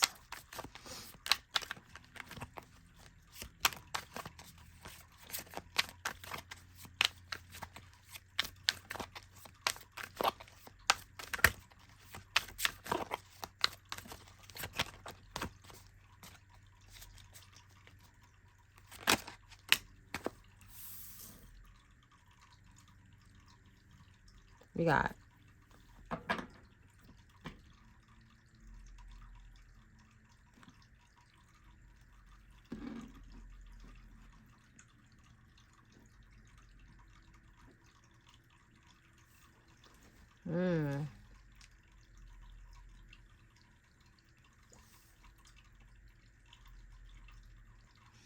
this is interesting. So the bottom of the deck, we have the Four of Pentacles. This is about having the Midas touch. This is also about paying your taxes. So I think that when it comes to, all right, the Five of Swords, this is a tricky energy. All right. This is conflict in the area of communication. All right.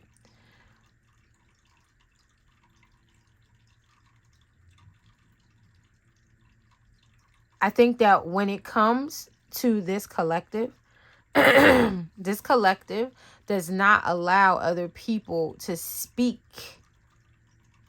into their existence. All right. This collective is very much aware of how to properly utilize their mind power. Okay. So when other people try to come and speak things into their existence, this collective lets it go in one ear and out the other. So people don't even try it. They don't try to control this collective mentally anymore because it's a waste of their time. They actually leave. They actually walk away feeling defeated. So this collective demonstrates putting themselves first and believing in themselves. Okay. This person is holding on to what they have gained, right? This person is saying, I know what I have. All right. This Reaper right here is saying that, all right, this is about taxes. All right. This is about taxes. This person says, all right, I'm going to handle my money rightly. All right. I'm going to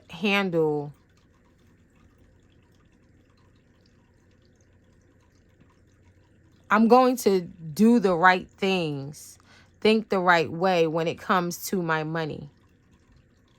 When it comes to my physical world, I'm going to be in control of that. I'm not going to let other people around me decide how my life should look or how I should be living my life, how I should be gaining my money, how much money I should have. All right. Or anything like that. This person has control of which direction that their life is going in. And whatever changes, all right, this reminds me of Scorpio energy. Whatever changes that needs, that has to come about, they're going to submit to it. They know that they have to. They have to. There's no choice. Even if they don't want to make changes, they know that there's some things that have to change. But what they're not going to allow is for people to come in and tell them how much money that they should, how much money that that they should have. If this person desires to have more, if this collective desires to have more money, the people around them are not allowed to say, well, you already have enough. It's none of their business. And I don't think that this collective is accepting that. This collective is not accepting people coming in and telling them how much money that they should have, how they should make their money, and what they should do with it. And they're teaching through that they're teaching other people that too. They're teaching other people that too. And it's still mindset. And they're not concerned with how others feel about their abundance, their stability, how they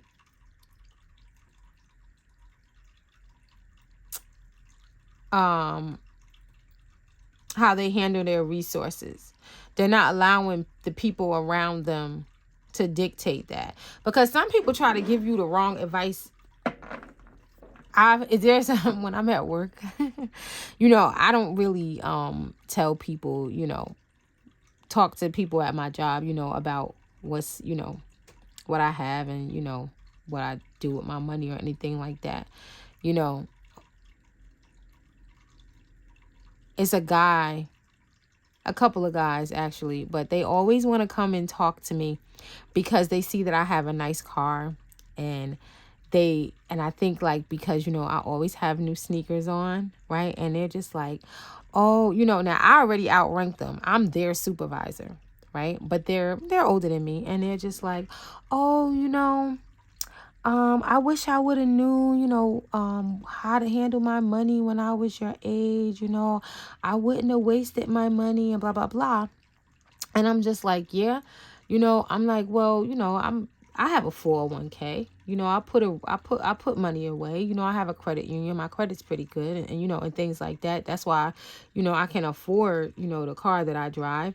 And I'm your freaking supervisor, And it's funny. So one of the guys I had actually, he didn't know I had, he didn't even know that the company had a 401k. He didn't know that I had a credit union, and he's coming and, I don't know if he was like, trying to like, talk to me about how much money that he has and blah, blah, blah. So I just, something just said, tell him, about the 401k. So then I was like, I was like, that we have a 401k and that we have a credit union as well, right? And he turned around like, what? He was like, no, nobody told me. I'm like, okay. I'm like, so you have investments and stuff, but you don't have a 401k? He's like, no, nobody told me. So then I had to question I stepped back on the inside, and I'm saying to myself, like, I don't think that he has what he was talking to me about. Talking about, how he's investing his money and blah, blah, blah. When guys come to me and start talking to me about what they have, like in the bank, I just, it makes me laugh, because the second that I say 401k or, credit union, the first thing I thought he was going to say, oh, no, I don't need that. I already have an IRA. You know what I'm saying? That's what I was expecting him to say. But for him to be like, well, I didn't know we had that. How do I get information for that? So I'm like, well, I'm thinking to myself, like, well, what kind of investments do you have if you know what I'm saying? If now, like you're eager for a 401k or a credit union, like, that's where I was able to, to gauge where he was at. And then, of course, I gave him the information because I'm a freaking leader and I help people. But, so this is how this collective leads others, right? So we're able to assess, all right, the people that are coming up to us, all right, and gloating or bragging or, just, boastfully speaking about, the things that they have. And then we're able to, really figure out, wait a minute, I don't think that you're being all the way honest with what it is that you have. Like, I'm not walking around here saying that I'm a millionaire or anything like that. I work and I have a side hustle. You know what I mean? But I don't ask anybody for anything. You know what I mean? I don't need anything from, anybody, and I'm thankful for that. And I pray to God about that, and you know, um I always have on new sneakers because my boyfriend's always buying me new sneakers. I'm not somebody that, that's constantly like, I'm not like a big shopper. When if I'm going somewhere, yeah, I want to go pick out a nice outfit, but I don't, I'm not like that. I order me maybe like 3 or 4 pairs of sneakers a year. Maybe not every 90 days I might buy me a pair of sneakers. My boyfriend he buys a new pair of sneakers like maybe once a month. Maybe more than that. And every now and then he picks me up a pair. So, I'm not walking around, acting like, I'm like some big time Willie. No, I'm still working on, creating income streams for myself, that would support me so that I don't have to work this 9 to 5. I don't have to build somebody else's dreams. I could work on my dreams, but I am setting up systems right now, that will support me so that I don't have to work until I'm 100 years old, like some of the people that I'm working with right now, Okay, so here we go. In what ways is this collective headstrong?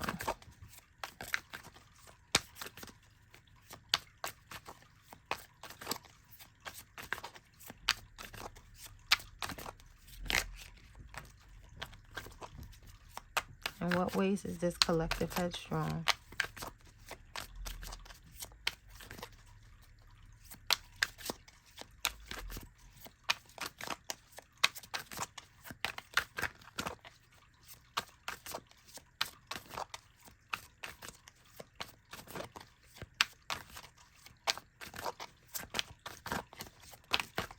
Okay, here we go. We have the Queen of Cups.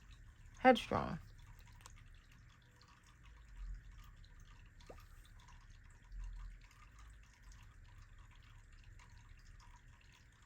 That's interesting. This is Cancer energy. All right. So Cancer energy will also be the Chariot. Okay, so that's being able to take 2 opposing forces and to make them work together. Okay, the Queen of Cups is someone that is very, very, very intuitive. All right, and through her compassion, through her love, through the energy of love, she's able to maybe sway people. Okay, so when it comes to being headstrong,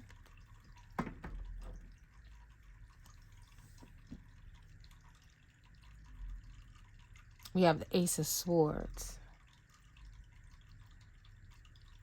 The Queen of Cups would definitely rely on infinite intelligence.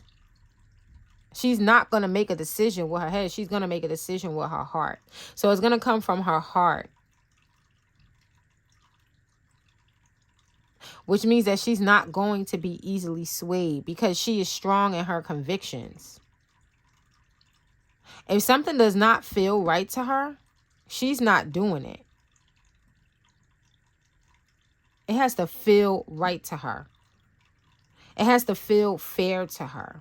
It has to feel right. She's not going to go in a direction that she's not in agreement with. So let's take, for instance, let's say that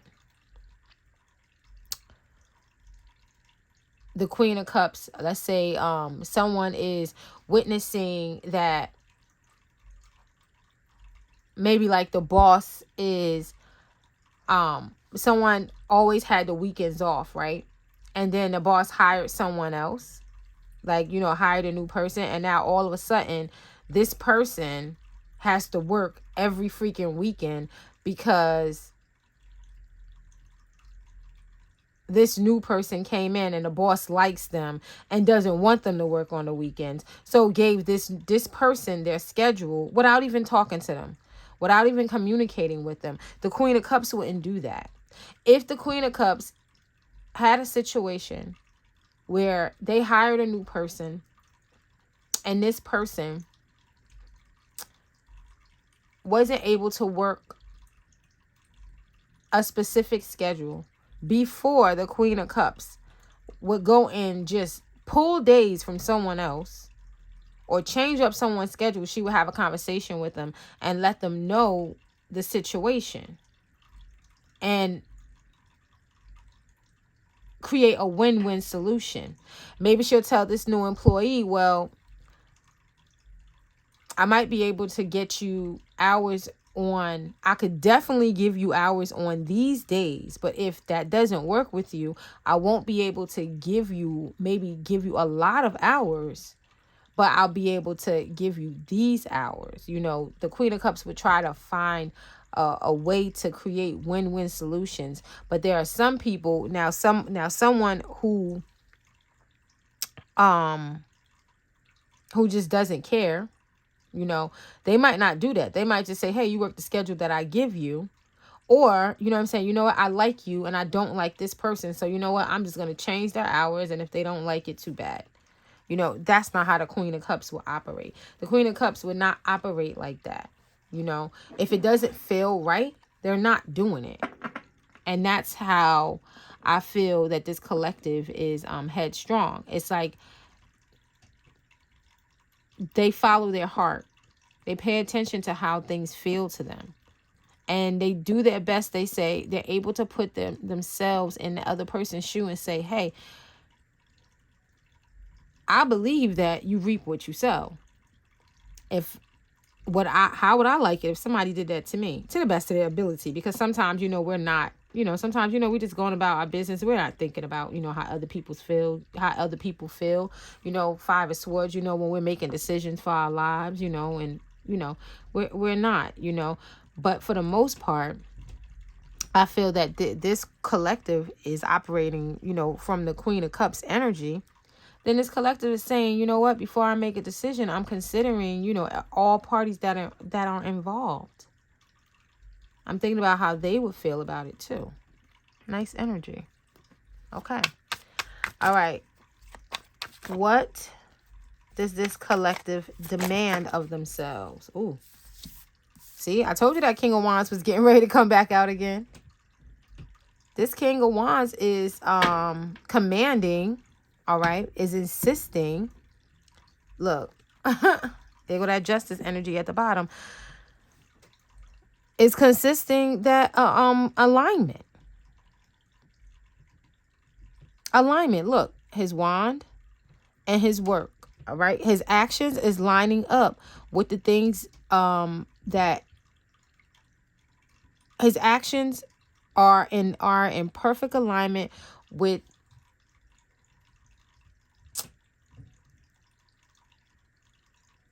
to create the things that he wants in his life.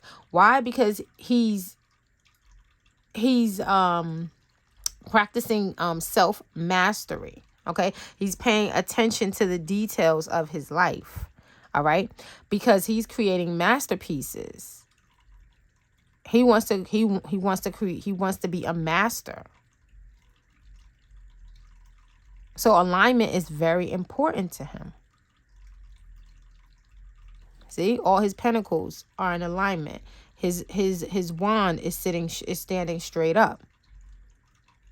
I see he got his sword in the air here. He got the sword in the air here. He got his sword in the air there. He's being fair to people, right? Even if they you know, maybe they don't deserve it. He got his sword up and he says, look, I'm going to be fair to you, but I'm going to tell you the truth. I'm going to be fair.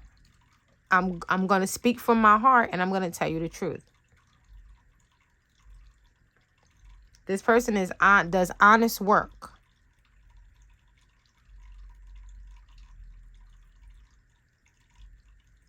The things that this person does is the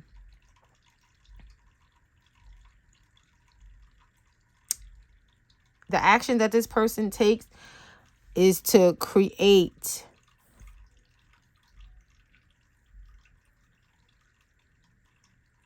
I'm trying to think about the word that I want. The word is right there on the tip of my tongue.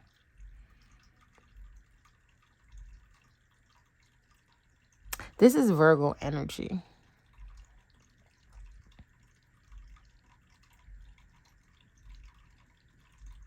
King of Wands. Leo energy, Virgo energy. This comes right after. Leo comes right before Virgo.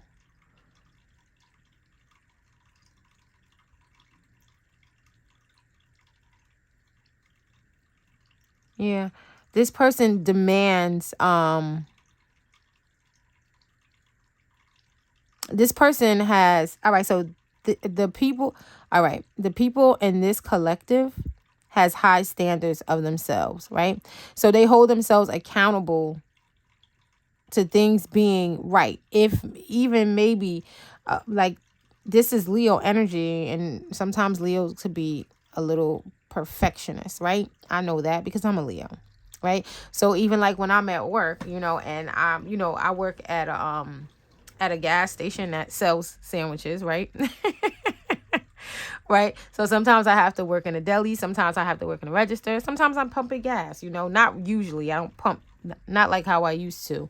Not usually. But a lot of times when I'm in a deli, people know when I'm in a deli because things are a certain way, because I take the time out to do it because those things are important to me, especially when you're handling food.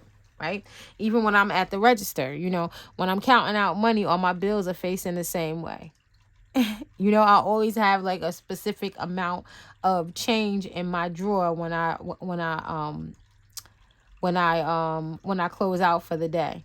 All right. I always put a slip of paper inside the drawer with my name on it. All right. And I list the amount of each coin and bill that's inside the drawer.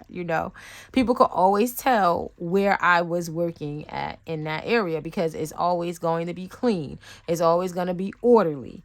It's always going to be neat in that area as well, because that's how I operate, especially in my, when I'm working, I have to have order, So this person commands things to be in order. And they command themselves to be like that as well.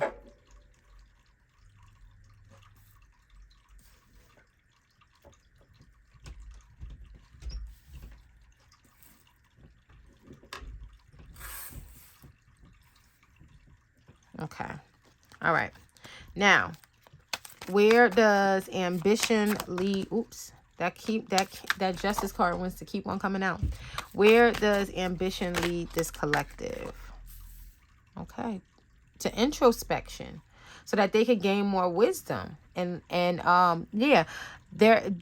this collective perspective on everything is getting ready to change. This collective might go into hermit mode, maybe for a little while. If only just to discover what it is that they want to manifest, maybe at this time, right? So it's the new moon. So some of us might be in the house, like I'm in the house. This is my day off. I could have been working on my my hobby. Well, I don't want to say hobby. My side job. That's what I want to say, because it's not a hobby. It's actually a side gig that I do. But I decided that, you know what? No, I want to do a video. I want to make a video for YouTube. So where does this ambition lead this collective? This collective is most likely getting ready to go within to decide what it is that they want to create at this time in their life. They need to figure out what intentions that they need to set for the goals that they want to achieve. All right. So that's where ambition is leading this collective at this moment. Okay, so where is this collective most effective?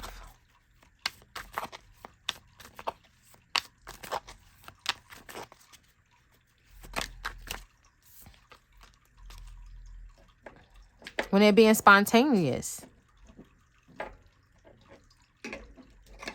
Okay, when they're not being so serious.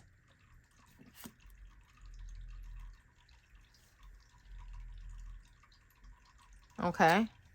Yeah, look. 3 of Pentacles. When they're having fun. That's when they're enjoying life. That's when this collective is most effective. All right, when they are enjoying their work, when they're enjoying what they're doing.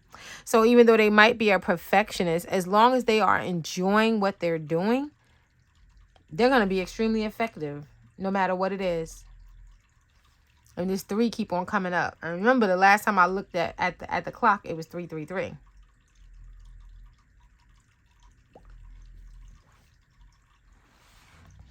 Interesting. We have the Queen of Wands and we have the King of Wands out. So this is inner and this is outward.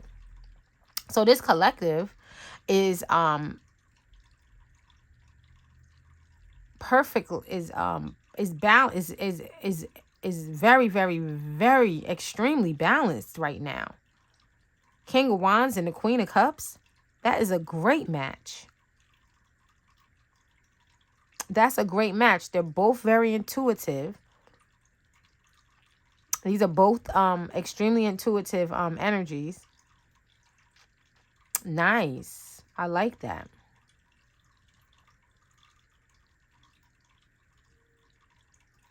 Is this yeah, this collective is very, very, very balanced here. Nice. Okay.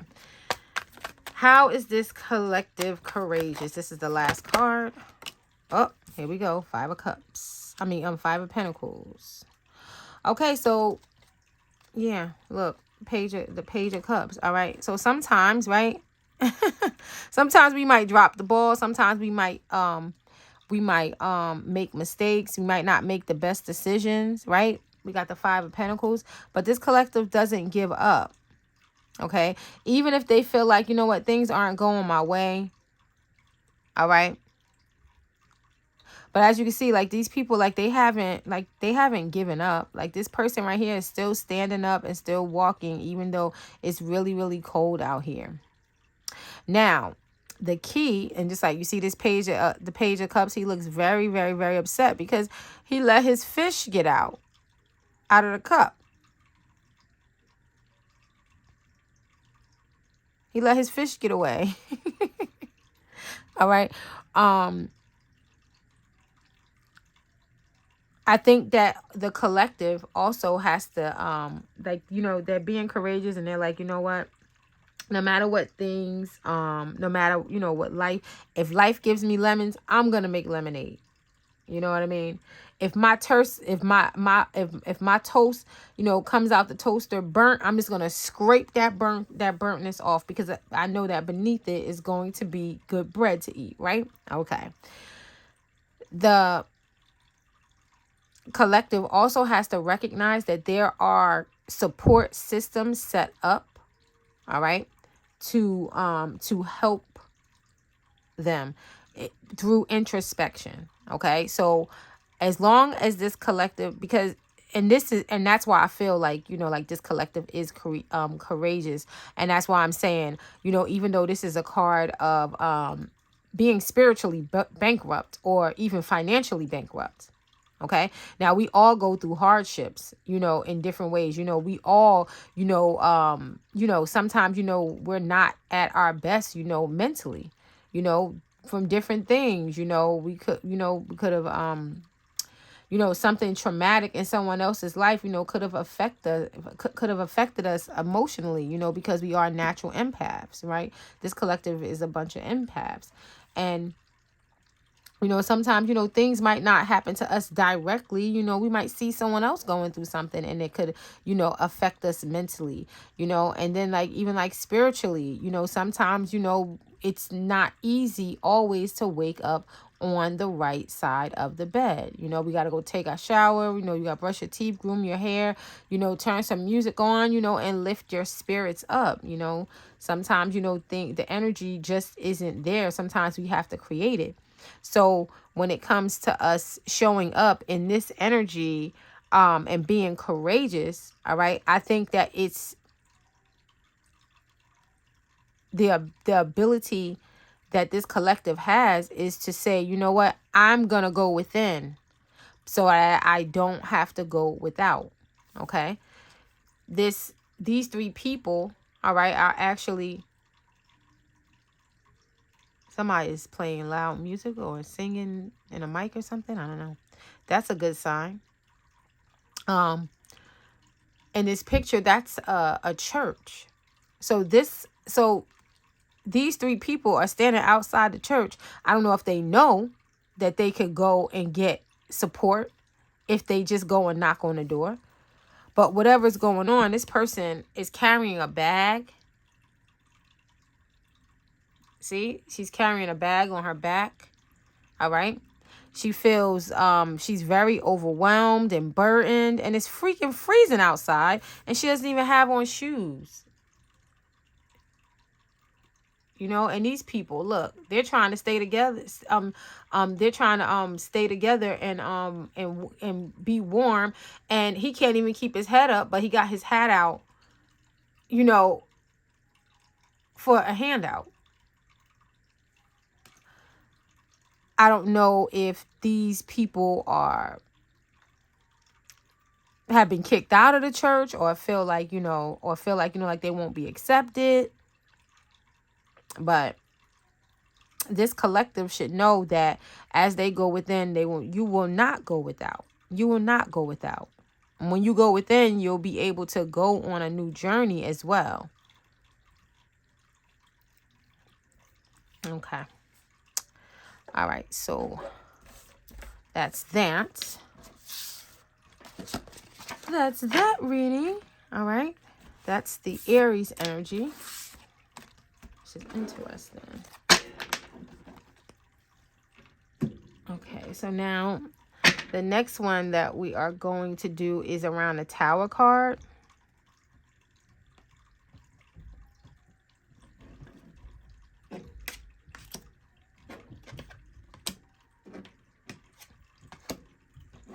I don't know. Can you hear that person singing? I don't know if that's like somebody playing something or if that's actually somebody singing in a mic. Can you hear that? We got a couple more readings to go. I think like 3 more to go. Okay. All right. Now we're going to do the Tower card, and we're going to use the symbols. All right. We're going to gain insight from the symbols on the Tower card. Okay. We're going to cast this one. I think I've done this tarot reading before. I got videos up for this tarot reading, but all right. Okay. In the name of the Holy Spirit, I shuffle these cards, seeking guidance from above, unlocking divine shards. Archangel Samael, guardian of truth and insight bold, join us in this sacred space. Let your wisdom be told. Lightning bolt, symbol of awakening's call, reveal to us this collective's wake-up call, one and all. Crown, pushed aside. What truth does it hide? Guide us. Oops. They are singing loud and strong and pretty. All right. It's very distracting. All right. Guide us in uncovering what's been cast aside. Tower symbol, disruption and change profound. What situation did this collective astound? Mountain towering high, towering high. How far can we rise? Show us the heights we can reach, reaching for the skies. Falling figures. Can we release control's tight grip? Teach us how to surrender from ego's ego trip. Male and female dualities dance. We maintain. Guide us in balance, harmony to sustain. Fire, fierce and wild. what must burn away. Illuminate the obstacles blocking our way. I don't use these cards that much. They're very, very stiff. Clouds veiling higher. Truth's domain. Reveal the wisdom for this collective's growth to gain. In the presence of the Holy Spirit's light divine and Archangel Samael's wisdom pure and fine, may this collective message be nothing less than crystal clear and bright, illuminate our path in truth's guiding light. For this and so much more, we are so thankful and appreciative. In Jesus' name, amen and amen. And of course, I'm bringing Jesus in when we talking about the tower, guys. You know. All right, so the bottom of the deck, we have the King of Cups. All right, this is about emotional maturity. All right, so it's going to take a lot of emotional maturity to handle what this collective might be about to experience at this time, which is okay. Okay. Like I said, there was something in the past that we were really, really focused on. We really had our sights set on, and it's getting ready to come in. But it's going to take some emotional maturity to actually attract it and hold on to it as well. All right. It's going to take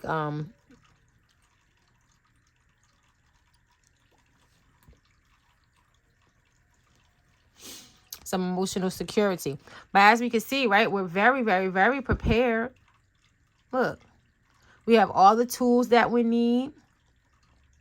Everything that we need to survive. Even though we might not look, right, from the people that's in the ark, right? So from people that's on the outside that feel secure and that might feel like, like they're stable, or maybe even that they're better than us, right?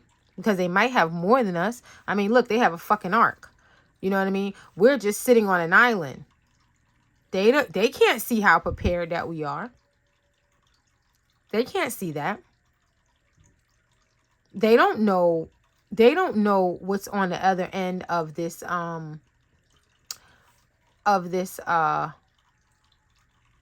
net. This net could be keeping me tied to a submarine. Maybe the only thing I have to do is pull this net up and a submarine comes up out the water. They don't know what I have access to. And look, Queen of Cups as well. Woo! This person is focused on healing, boy. Look at that. Okay. This collective is very, very, very focused on healing.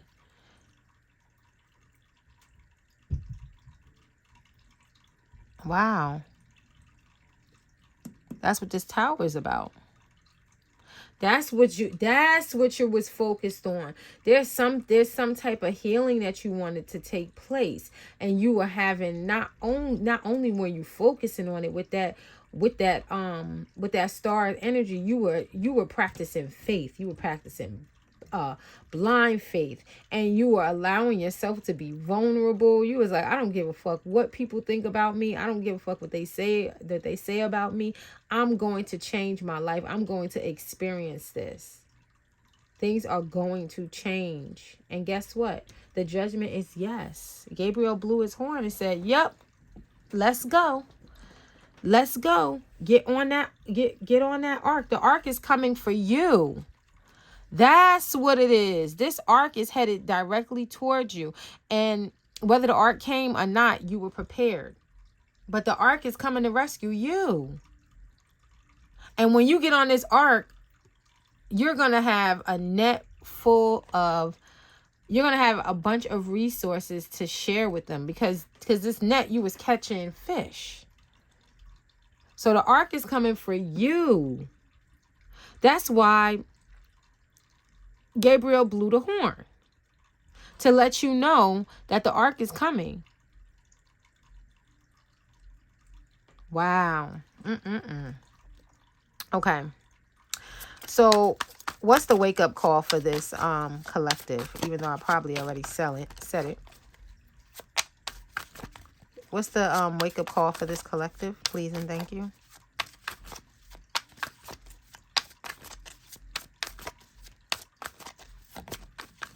I'm hungry, guys. And I ate a egg salad sandwich earlier, but I'm still hungry.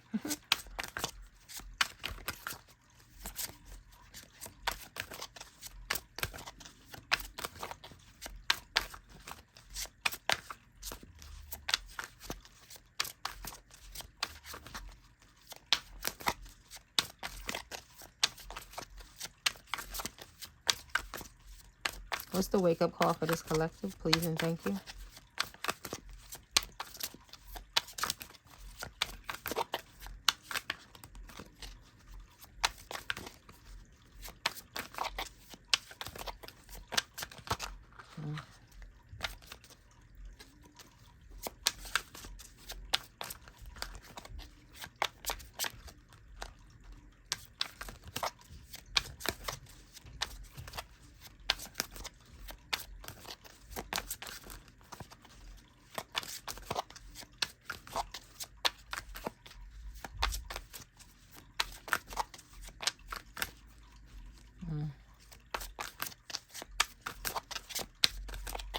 What's the wake-up call?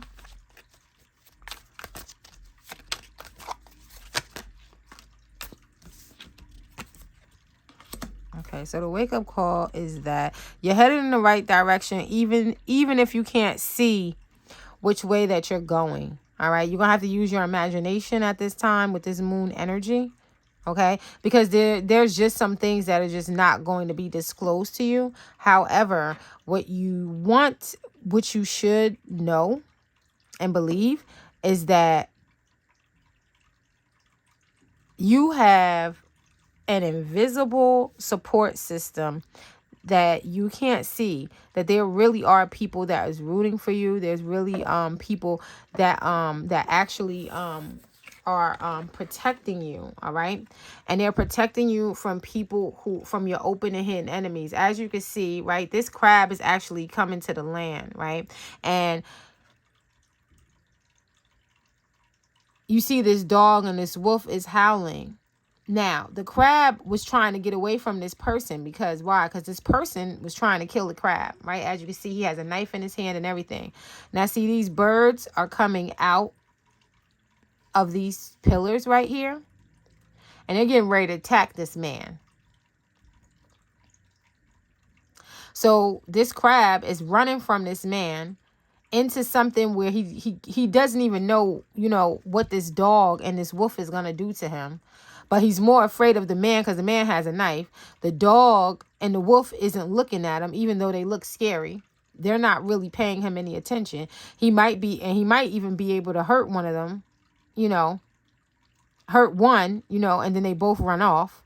So this crab is like, I'm going to take my chances with this wolf and this dog and not this person that is coming up behind me with this knife in his hand, right? Because he wants to eat me, right? There's an open and hidden enemy right there. All right. But look, these birds are coming out because they're getting ready to attack that man. So you're headed in the right direction and you're protected from your open and hidden enemies as well. All right, you have protection and you're headed in the right direction. Yep. All you have to do is follow intuition. Follow your intuition. See, these people right here, they're praying. See how they're standing in front of, they're in these pillars. All right, these are the pillars. All right. See this face on the moon? This face on the moon, that is the high priestess watching over you. All right. Your inner awareness, okay, is watching over you. Okay. And they're the ones that's praying and sending these birds out to protect you. You have people praying for you in high places right now. People in high places, they are praying for you. They're rooting for you as well. They believe in you. It's people that actually really do believe in you. Okay. Okay, so here we go. What is pushed aside? All right, so we're looking at that crown right there. Okay, what is pushed aside?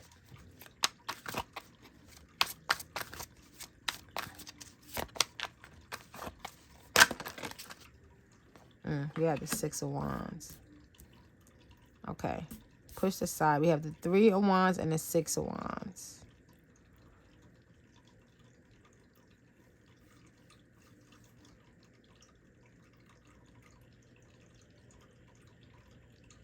All right, this is about waiting for your pushed aside. All right, so you're no longer waiting to be recognized as a leader. You're no longer waiting to be recognized for your gifts and your talents and the things that you bring to the table, okay? Because the direction that you're heading in, now people can see you.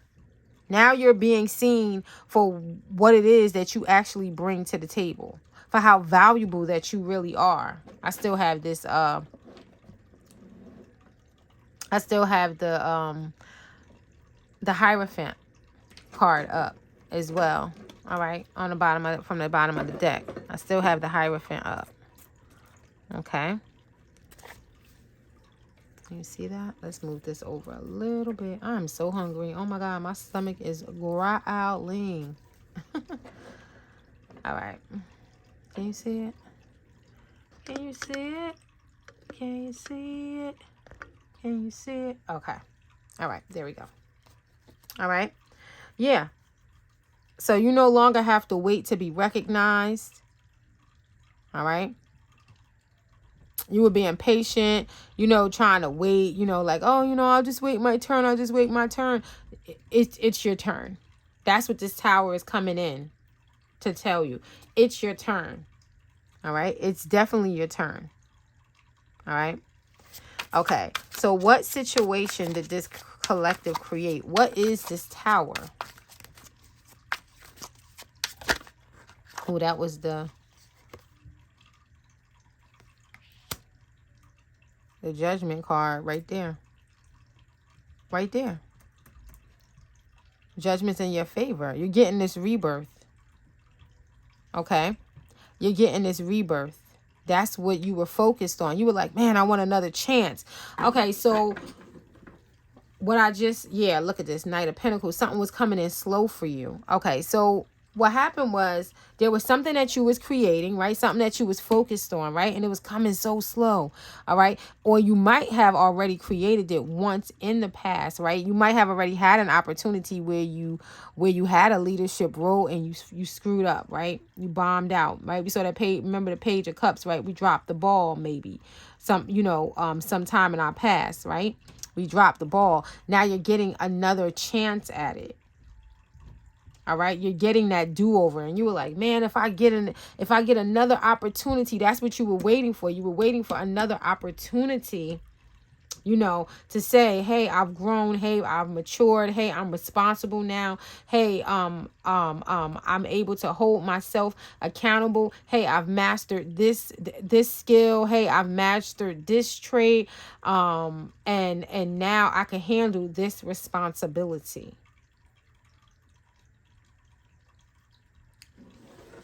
Because the Knight of Pentacles is someone who is extremely reliable. They are extremely reliable, extremely knowledgeable, and very, very, very patient. They are dependable. Okay? They think before they speak. They plan out everything all the way down to the silliest, simple detail. Because they want to be 3 steps ahead. That's why this horse is so heavy and is heavy, because this knight says, you know what, there's a lot of things that I want to do, so I have to have a horse that can carry the load, that can go the distance with the load that I know that I might want. The responsibilities, all right, that load will be the responsibilities that might be given to me or that I might accept. Okay?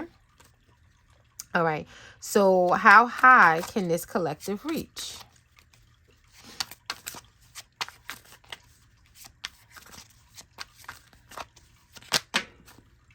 Okay. We have the stars. All right. This collective could actually reach the stars and even further.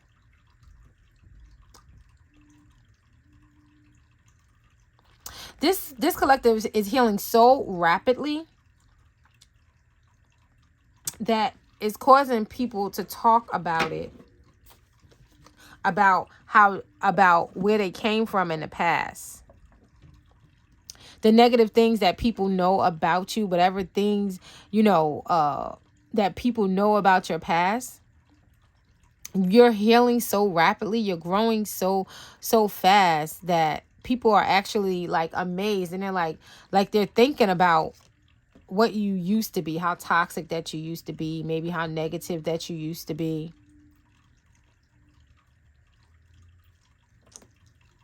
How out of balance, how out of alignment, that you used to show up. And now you're healing. Now you're the star. And this is what comes after the tower. So after this tower, you will experience rapid healing. And you spoke it into existence. 8 of Wands. This would be Archangel. That looks like Gabriel. That looks more like a feminine angel to me. So it's Gabriel. Yeah. Gabriel is supporting you. Gabriel is the angel on this on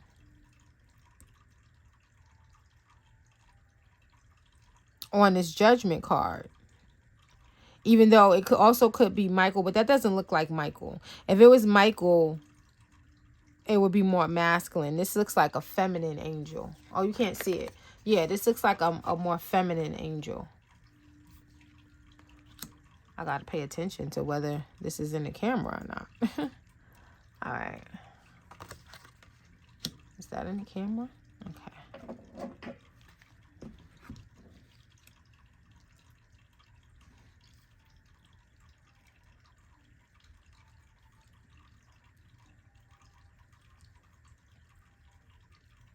Okay. All right. So I think that they're playing music out there. All right. Okay. So we have 1, 2, 3, 4. All right. So now we're up to, can this collective release control? Now we're looking at the falling people, masculine and feminine energy. Can this collective release control? Isn't that interesting that the judgment card came out twice in the reading? And this was the pre-message. So this is also a direct message from Archangel Samael. This was the pre-message. Remember? This was the pre-message. The Hierophant and the Knight of Wands. The bottom of the deck was the Hierophant. And these were the cards that were surrounding the tower. And then we saw the Hierophant, all right, and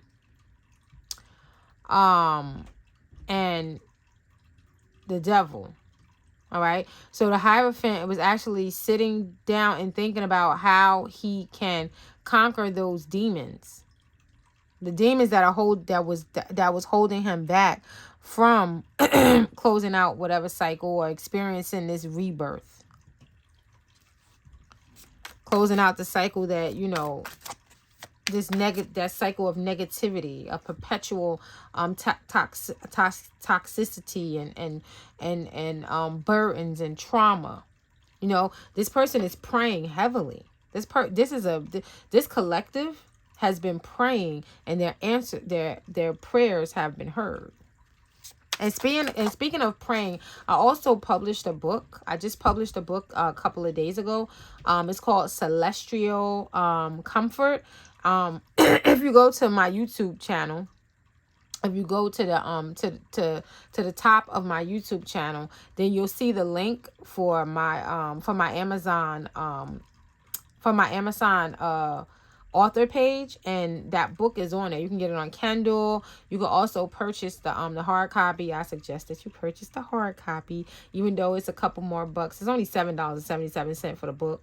If you get it on Kindle, it's $4.44. If you have a Prime, and so if you have a Prime membership, then you can actually read the book for free. So I suggest, that, if you have a Prime membership, then you might want to go and download the book, Celestial Comfort.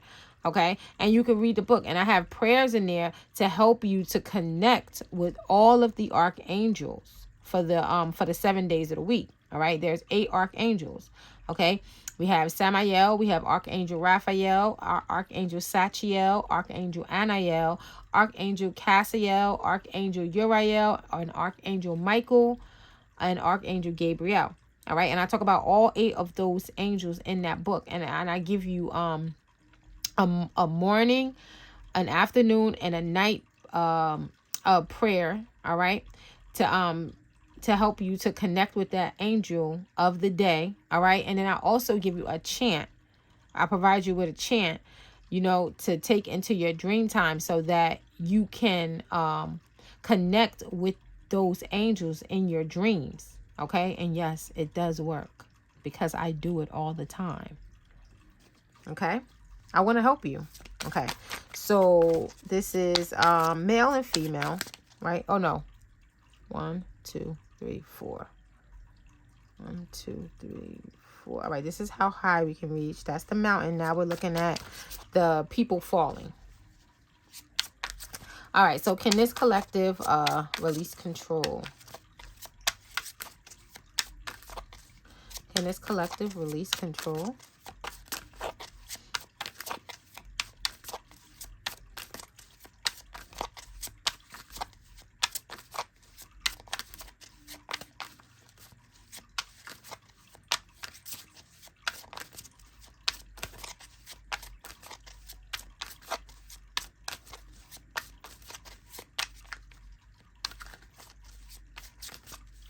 Yeah, because you figure when a building is burning down, right, or something catches fire, right, and people are up in the building, right, they got to get out the building, and sometimes they can't go down the stairs because the fire's there. So they will have to have the courage to actually jump out of the window. Right, and hopefully there's going to be some people down there to catch them in some type of way, but they actually have the courage to have the courage, all right, to submit and say, you know what, I'm not going to allow myself to get burned up just because I want to be stubborn. All right, I'm going to release control. I'm going to let this fire win and take over this building. All right, and I'm just going to jump. I'm just going to go for it, and hopefully I live. It's better than burning up alive. If I fall and I plummet all the way to the earth, maybe I'll instantly die. Maybe I'll go into shock, as I'm falling and, die in the air. I don't know, or hopefully someone's down there to catch them. And it looks like, yeah, you're going to have the support. You don't have to worry. You could release control. There's, remember on that card, there's people in high places that are praying for you. People are they support you. They love you unconditionally. These people are your ancestors. Okay, this is someone from the past, something from the past. Can you release control? Maybe, it might be hard. You definitely have the tools to. Okay, you definitely have the tools to. You have the ability to, but I don't know if you want to, because you might feel that this is really connected to you. All right, you might feel a strong connection to this thing. So it might be hard for you to let go. It might be hard. might be really hard, because whatever it is that you have to release control from, you know, it's been around you, or you felt connected to it for a long time, and not only do you feel connected to it, like energetically, like emotionally, like you're attached to whatever this is. So can you release control? Yes, the Magician says yes. Yes. You could at least fake it till you make it. You see that cup right there?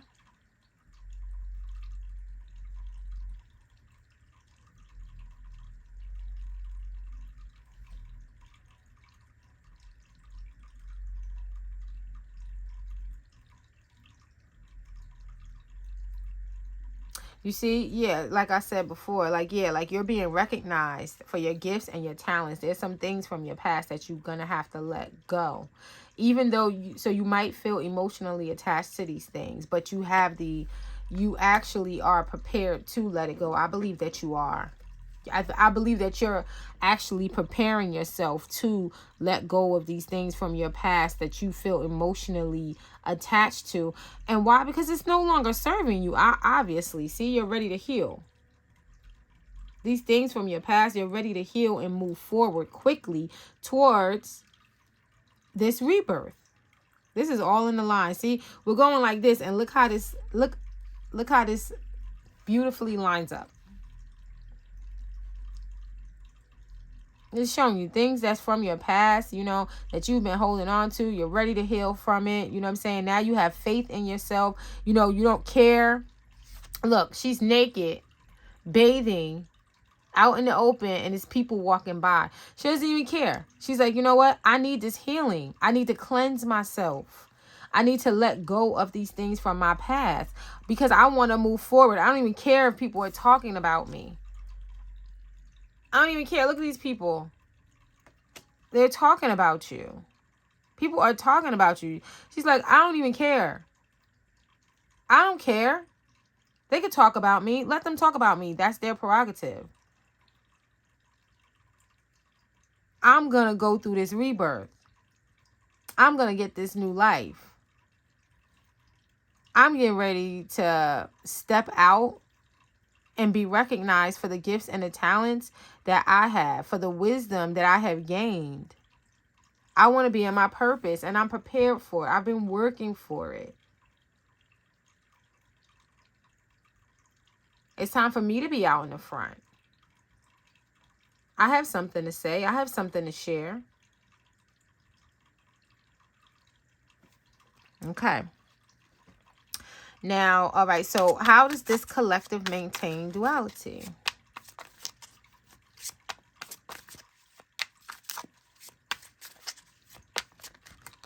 We got three more cards. Okay. Here we go. All right. See, I like this Justice card. I like this Justice card. I really do. And here's why. Can you see it? No. Okay. So the bottom of the deck, right? We see this person is going through some type of healing, right? And people are coming and watching them. And now I don't know if these people are happy about them healing, but they're damn sure showing up to see and look. They're showing up to see what's going on. One of them might even be trying to hide their identity. They got the hood on. I like this Justice card. Justice card came out 3 times already. Everything is fair. Everything's going in your balance. Is balanced and going in your way. Whatever it is, like whatever it is that you're creating is definitely coming in. 4 of Wands energy. As a matter of fact, we're at the tail end of the 3 of Wands. We're getting ready to go into the 4 of Wands energy. All right. So you might even be able, so this tower you might be already experiencing this tower right now, or you're getting ready to experience this tower so that this 4 of Wands energy can come in. What is this 4 of Wands? This is your 11/11 energy. This is wish fulfillment. This is whatever it is that you have been calling in. This is whatever it is that you have been praying for.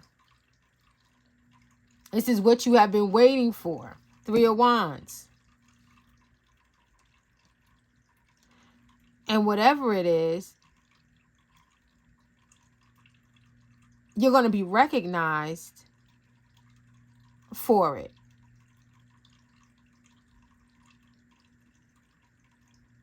You're going to be recognized. 4 of Wands.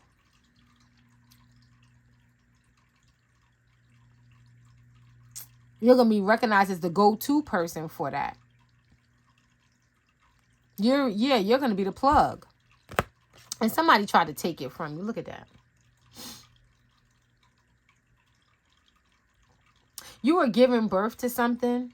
You gave birth to something. You created something. And some mean girl or mean boy, all right, tried to come and take it from you. You gave birth to that. That's your baby. And they wanted to take it.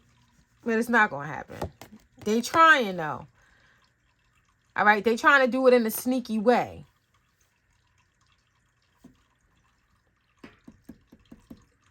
They tried to do it in the dark.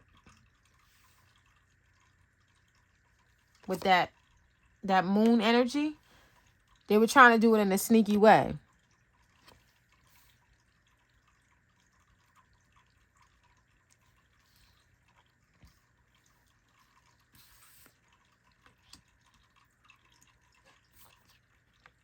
Yeah, because they was watching you as you were healing so that you could create it. They watched you heal. I don't know, maybe that's a woman with her head still covered, because most men, when they enter into a church, this person is in a church. You could tell by the window, that they're in a church. Most men, when they enter in a church, they take their hat off. Only women leave their hats on. But this person is wearing a hood. So, I don't know. But right here, see, look, her head is covered. And this person's head is covered. So one person genuinely cared about you healing. One person around you genuinely cared. And the other person just came to see what was going on. And you were going through this healing process so that you could give birth to this baby, to this new project, to this new path, to this new direction in life, to this new business, to this new tangible resource. I don't know, health, this thing in your health, maybe your body, maybe you're experiencing some type of healing in your body. Maybe you were slimming down, maybe you were sculpting your body. This person either wanted to come take it from you or take credit for it. But they were defeated. They couldn't. You're still getting your recognition. You're still getting your award. You're still getting credit for it. You're still getting your wish. Your desire is still getting fulfilled.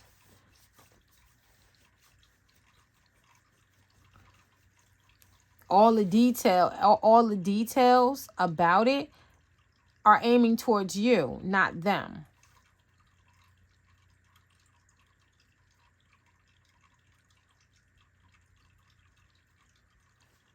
Okay.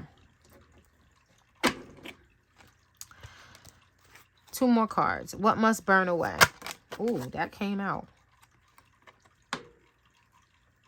Untruthfulness. Dishonesty. The truth must prevail. That's what must burn away. The lies have to burn away. The dishonesty. So wherever in your life, oh shoot, you can't see it. Hold up. Let's try to get all the cards on there. Okay. So wherever in your life, okay, where you're not being honest with yourself, okay, and being truthful, it gotta go.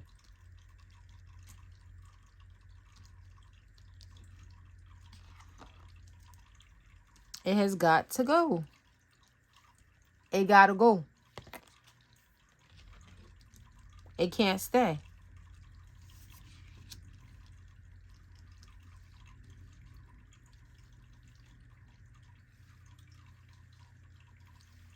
Okay?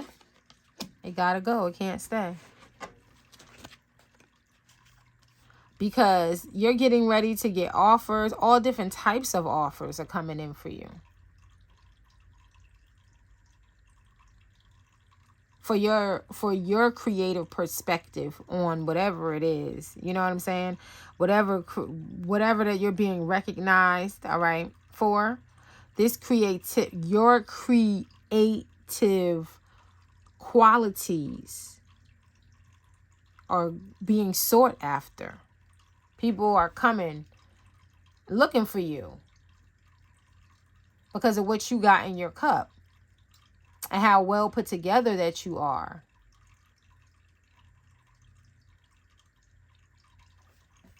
All right. So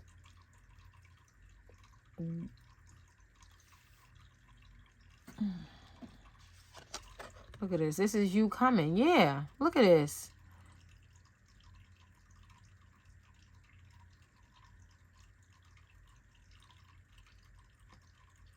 The truth must prevail. The truth about who you are. So yeah, so you're going to have to stand up and be more honest with yourself about who you are. And I guess, and accept the truth about yourself. You know, if somebody says something about you, you don't have to accept what they say, but you should reflect on it, you know, and to see, are you that way? You know what I'm saying? Are you willing to change? That's what must burn away. You know, can you let go of that part of your ego?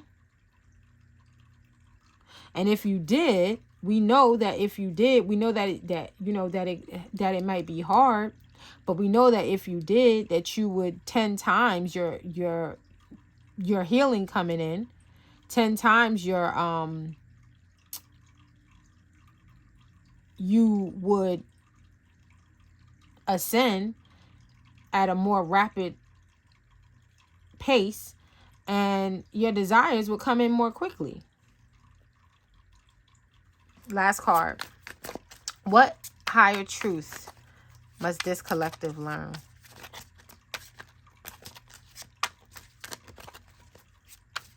What higher truth must this collective learn?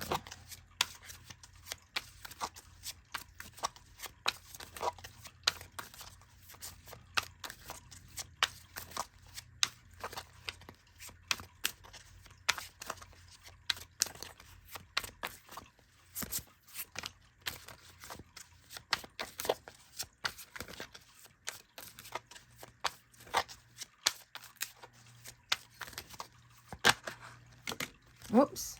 Oh, we got that 9 of Swords again. All right.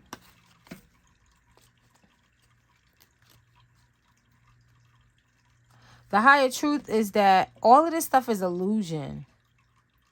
All right. This is an illusion. Okay. And that you are well supported. There might be some things about yourself that might make you feel self-conscious. All right. Because see how this person, all right, this person has the baby, remember, right? This person created something, right? But there's something about them that makes them feel handicapped. So there might be something about you, you know, that makes you feel like others wouldn't accept you, despite the fact that you are responsible in some way. You know, you might be experiencing some hardships, but guess what? You still got your baby with you. You still have what you created with you. Nobody's came and took your baby from you. So also you have to understand that when you're going through some type of, the higher truth is when you're going through any type of traumatic experience, all right, that you have support. You have to be willing to go and take and ask for help. So it's like, even though you might be a leader in the physical world, in the mental realm, in the spiritual realm, you have to be a follower, which means that you have to be constantly calling on the direction of infinite intelligence, the direction and guidance of your higher and wiser self, your angels, your ancestors that love you unconditionally and are of the highest and brightest light, your spiritual guides, your intuition. You have to constantly be in consistent commune with this, with these aspects of yourself. All right? Because look, you're halfway there. You're halfway there, and you do have the and you are your roots. You have deep roots to abundance. And you've already done the work. That's why you got this baby, this responsibility. You don't have to sacrifice the things that you don't have to sacrifice anymore. Yes, you always want to gain a new perspective, but you don't have to sacrifice yourself for these people. You don't have to sacrifice your desires for these people. No, you can stand your ground. You could fight back. You could fight this. This is an illusion. It's only there to distract you from getting to this. And it's using the things that you feel self-conscious about to hold you back. 5 of Cups. To hold you back. Why? Because of course the enemy knows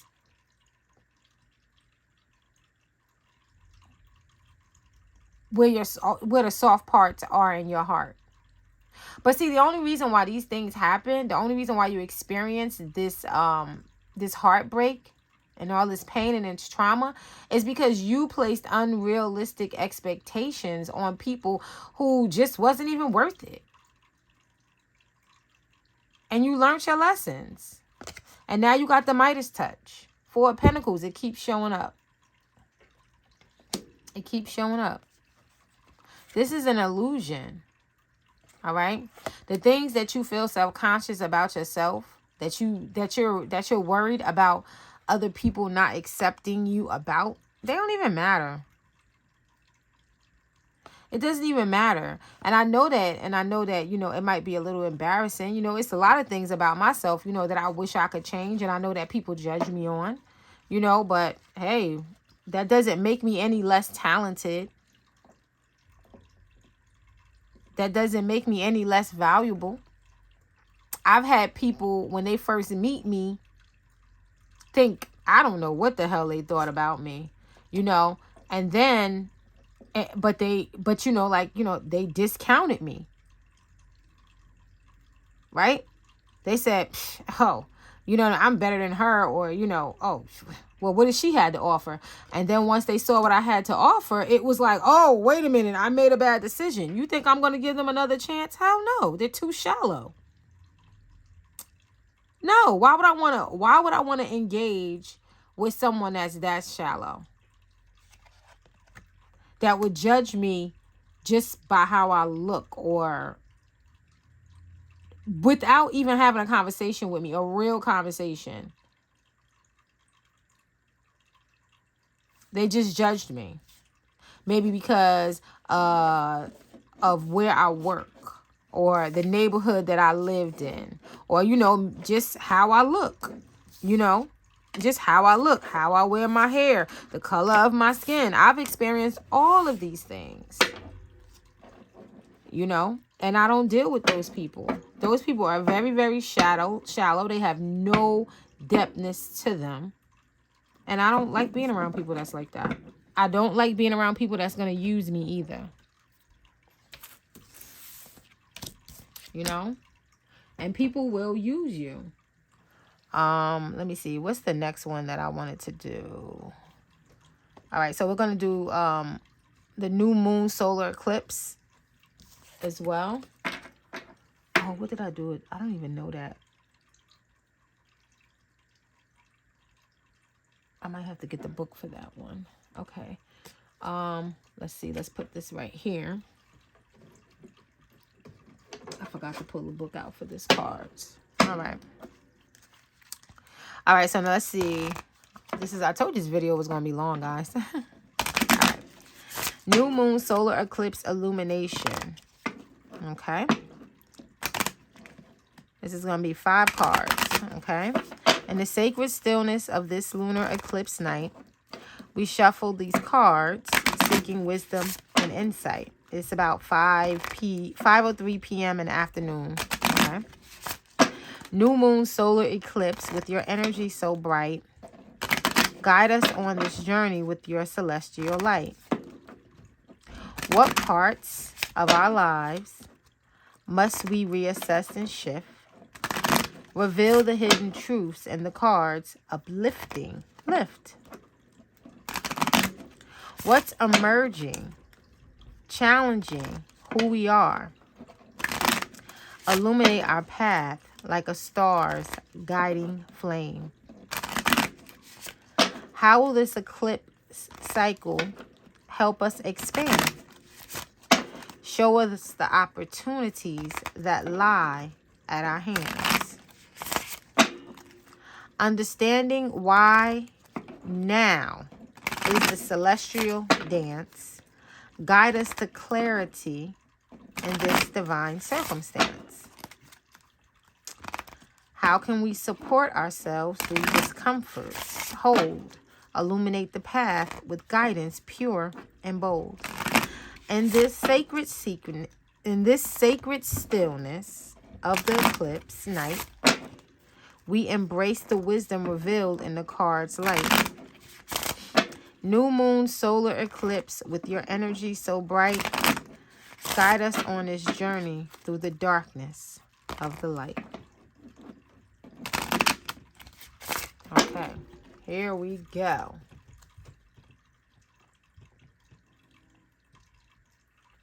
Okay. What parts of our lives... Wait, let me sit up again. Oh, let me drink a cup. Let me drink some water because my throat is dry.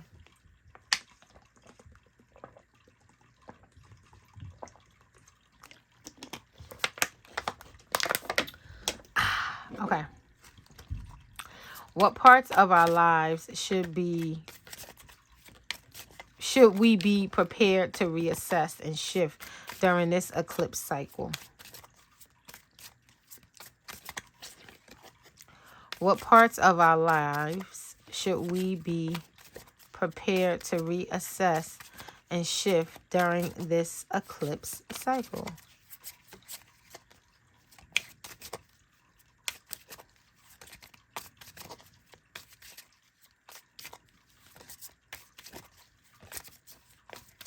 Reveal to me the parts of this collective's lives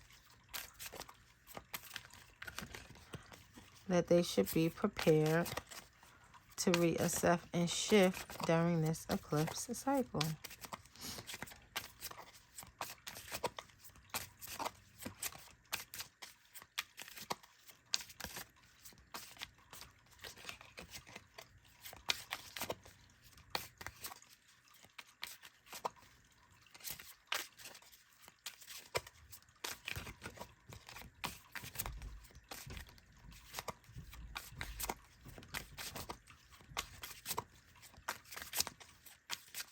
Here we go. Nourishment.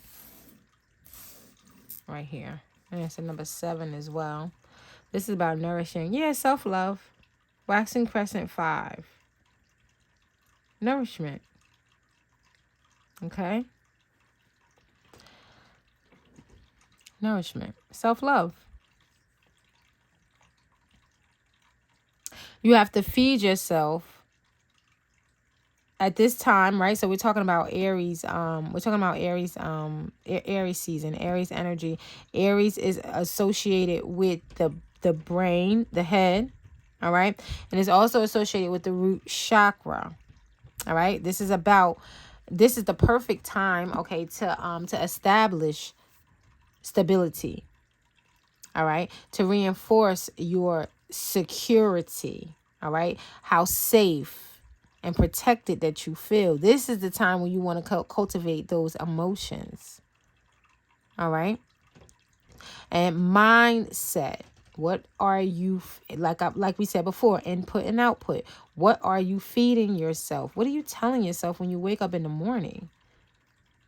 If you wake up in the morning, that's one of the ways that you could use your beads. All right. Not only to do, like the little prayers, rosary prayers, but you could also tell yourself, I love you. I'm sorry. Please forgive me. Thank you. I love you. I'm sorry. Please forgive me. Thank you. I love you. I'm sorry. Please forgive me. Thank you. And you can look in the mirror and go along and make that a ritual. And if you don't want to use regular rosary, right? Because I don't know how, how people are going to feel, to know, that I do that with my beads, that I say, sometimes I might say affirmations, with my beads.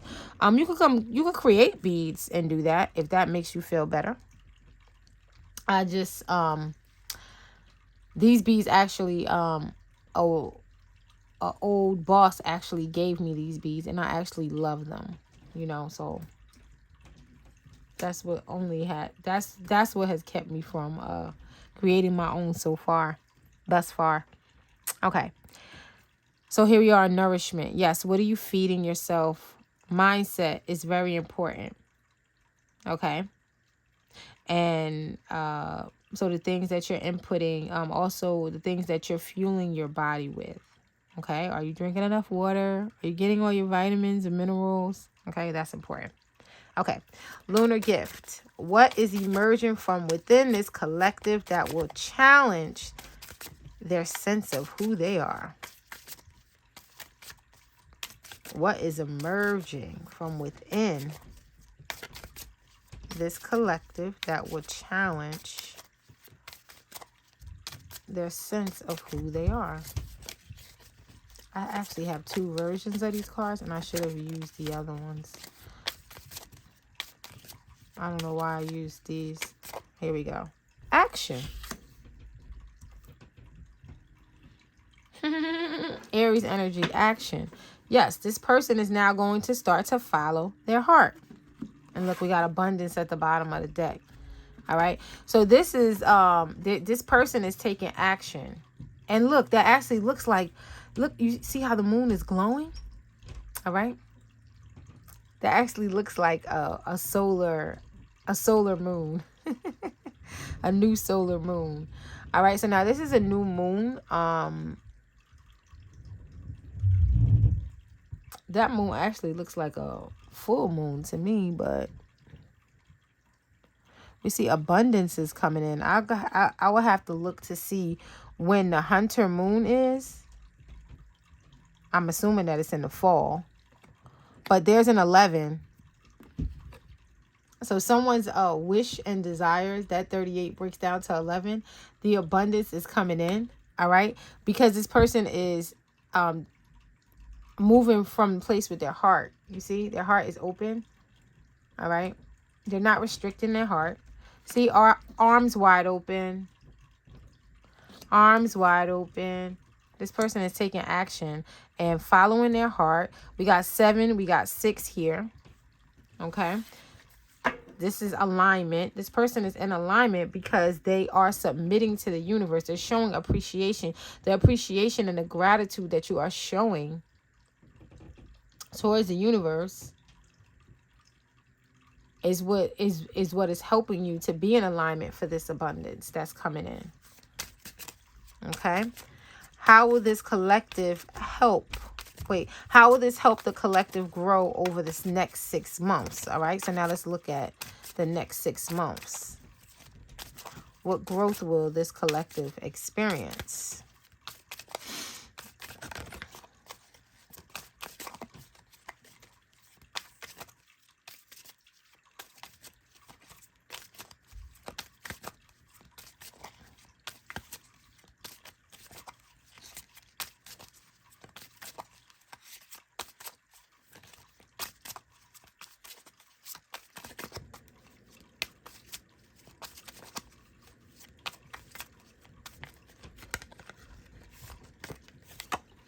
Gratitude. All right, more appreciation. This is the last quarter moon. All right, so this is by the time that the full moon is getting ready to come in. This person, yeah, this person will begin to accept the beauty in life, right? What they value, all right, with this collective values, okay? This collective is going within the next 6 months, they're going to show more appreciation. You'll be able to see how much more appreciative that you are, because you're going to be experiencing beauty.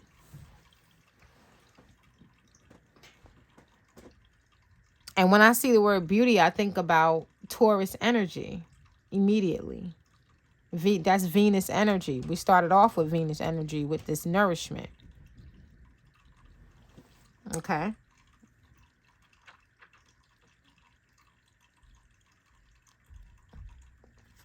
All right. So why is now the right time for this particular emergence? Ooh, that came out. Because of the path that you're on. Because you finally accepted the path. We got 7, 6, and 8. We got 5 here. Oh wow. 7, 6, 5, and 8. Lot of synchronicity. Alignment. The path. And this is now. Because this is waxing energy. This is waxing. This is waning right here. So the new moon produces the full moon. First is the new moon, then we get the full moon. Okay. Realization, waxing. Power, full moon. That's when you're going to begin to see. This is waxing, waxing, waxing. This right here. Oh, no, this is waning. No, that's waxing too. Okay. That's waxing as well. All right. This is waxing. The full moon. By the time that the full moon comes in, by the last quarter, you're going to be so thankful and appreciative for all the power that you are experiencing.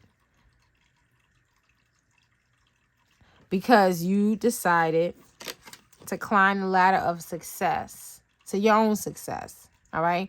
And enter this new world where you're communicating with the people around you differently. You're communicating with yourself differently. You're engaging with the environment differently now. Everything is changing. You're going through this portal, the path. Now you accepted your path. You have accepted your path, okay? And how can this collective best support themselves when things are uncomfortable is to release. Oh, shoot.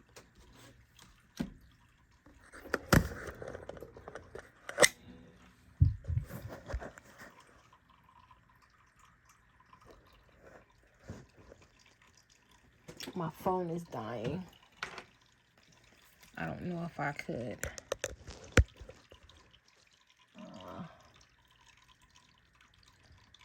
Okay. Let's see. We're going to try something here. I should have brought my charger. The charger that I have does not go into my laptop. Oh, yes, it do. It do go into my laptop. Okay, 1 second, guys. Let me grab my laptop. I have put my laptop down. Closed it up because we weren't watching I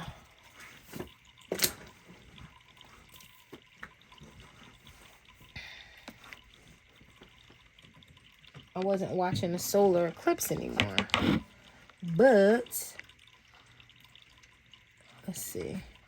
I think I can plug it into my laptop, I mean. Not my tablet, and my laptop. And I think, okay, trust.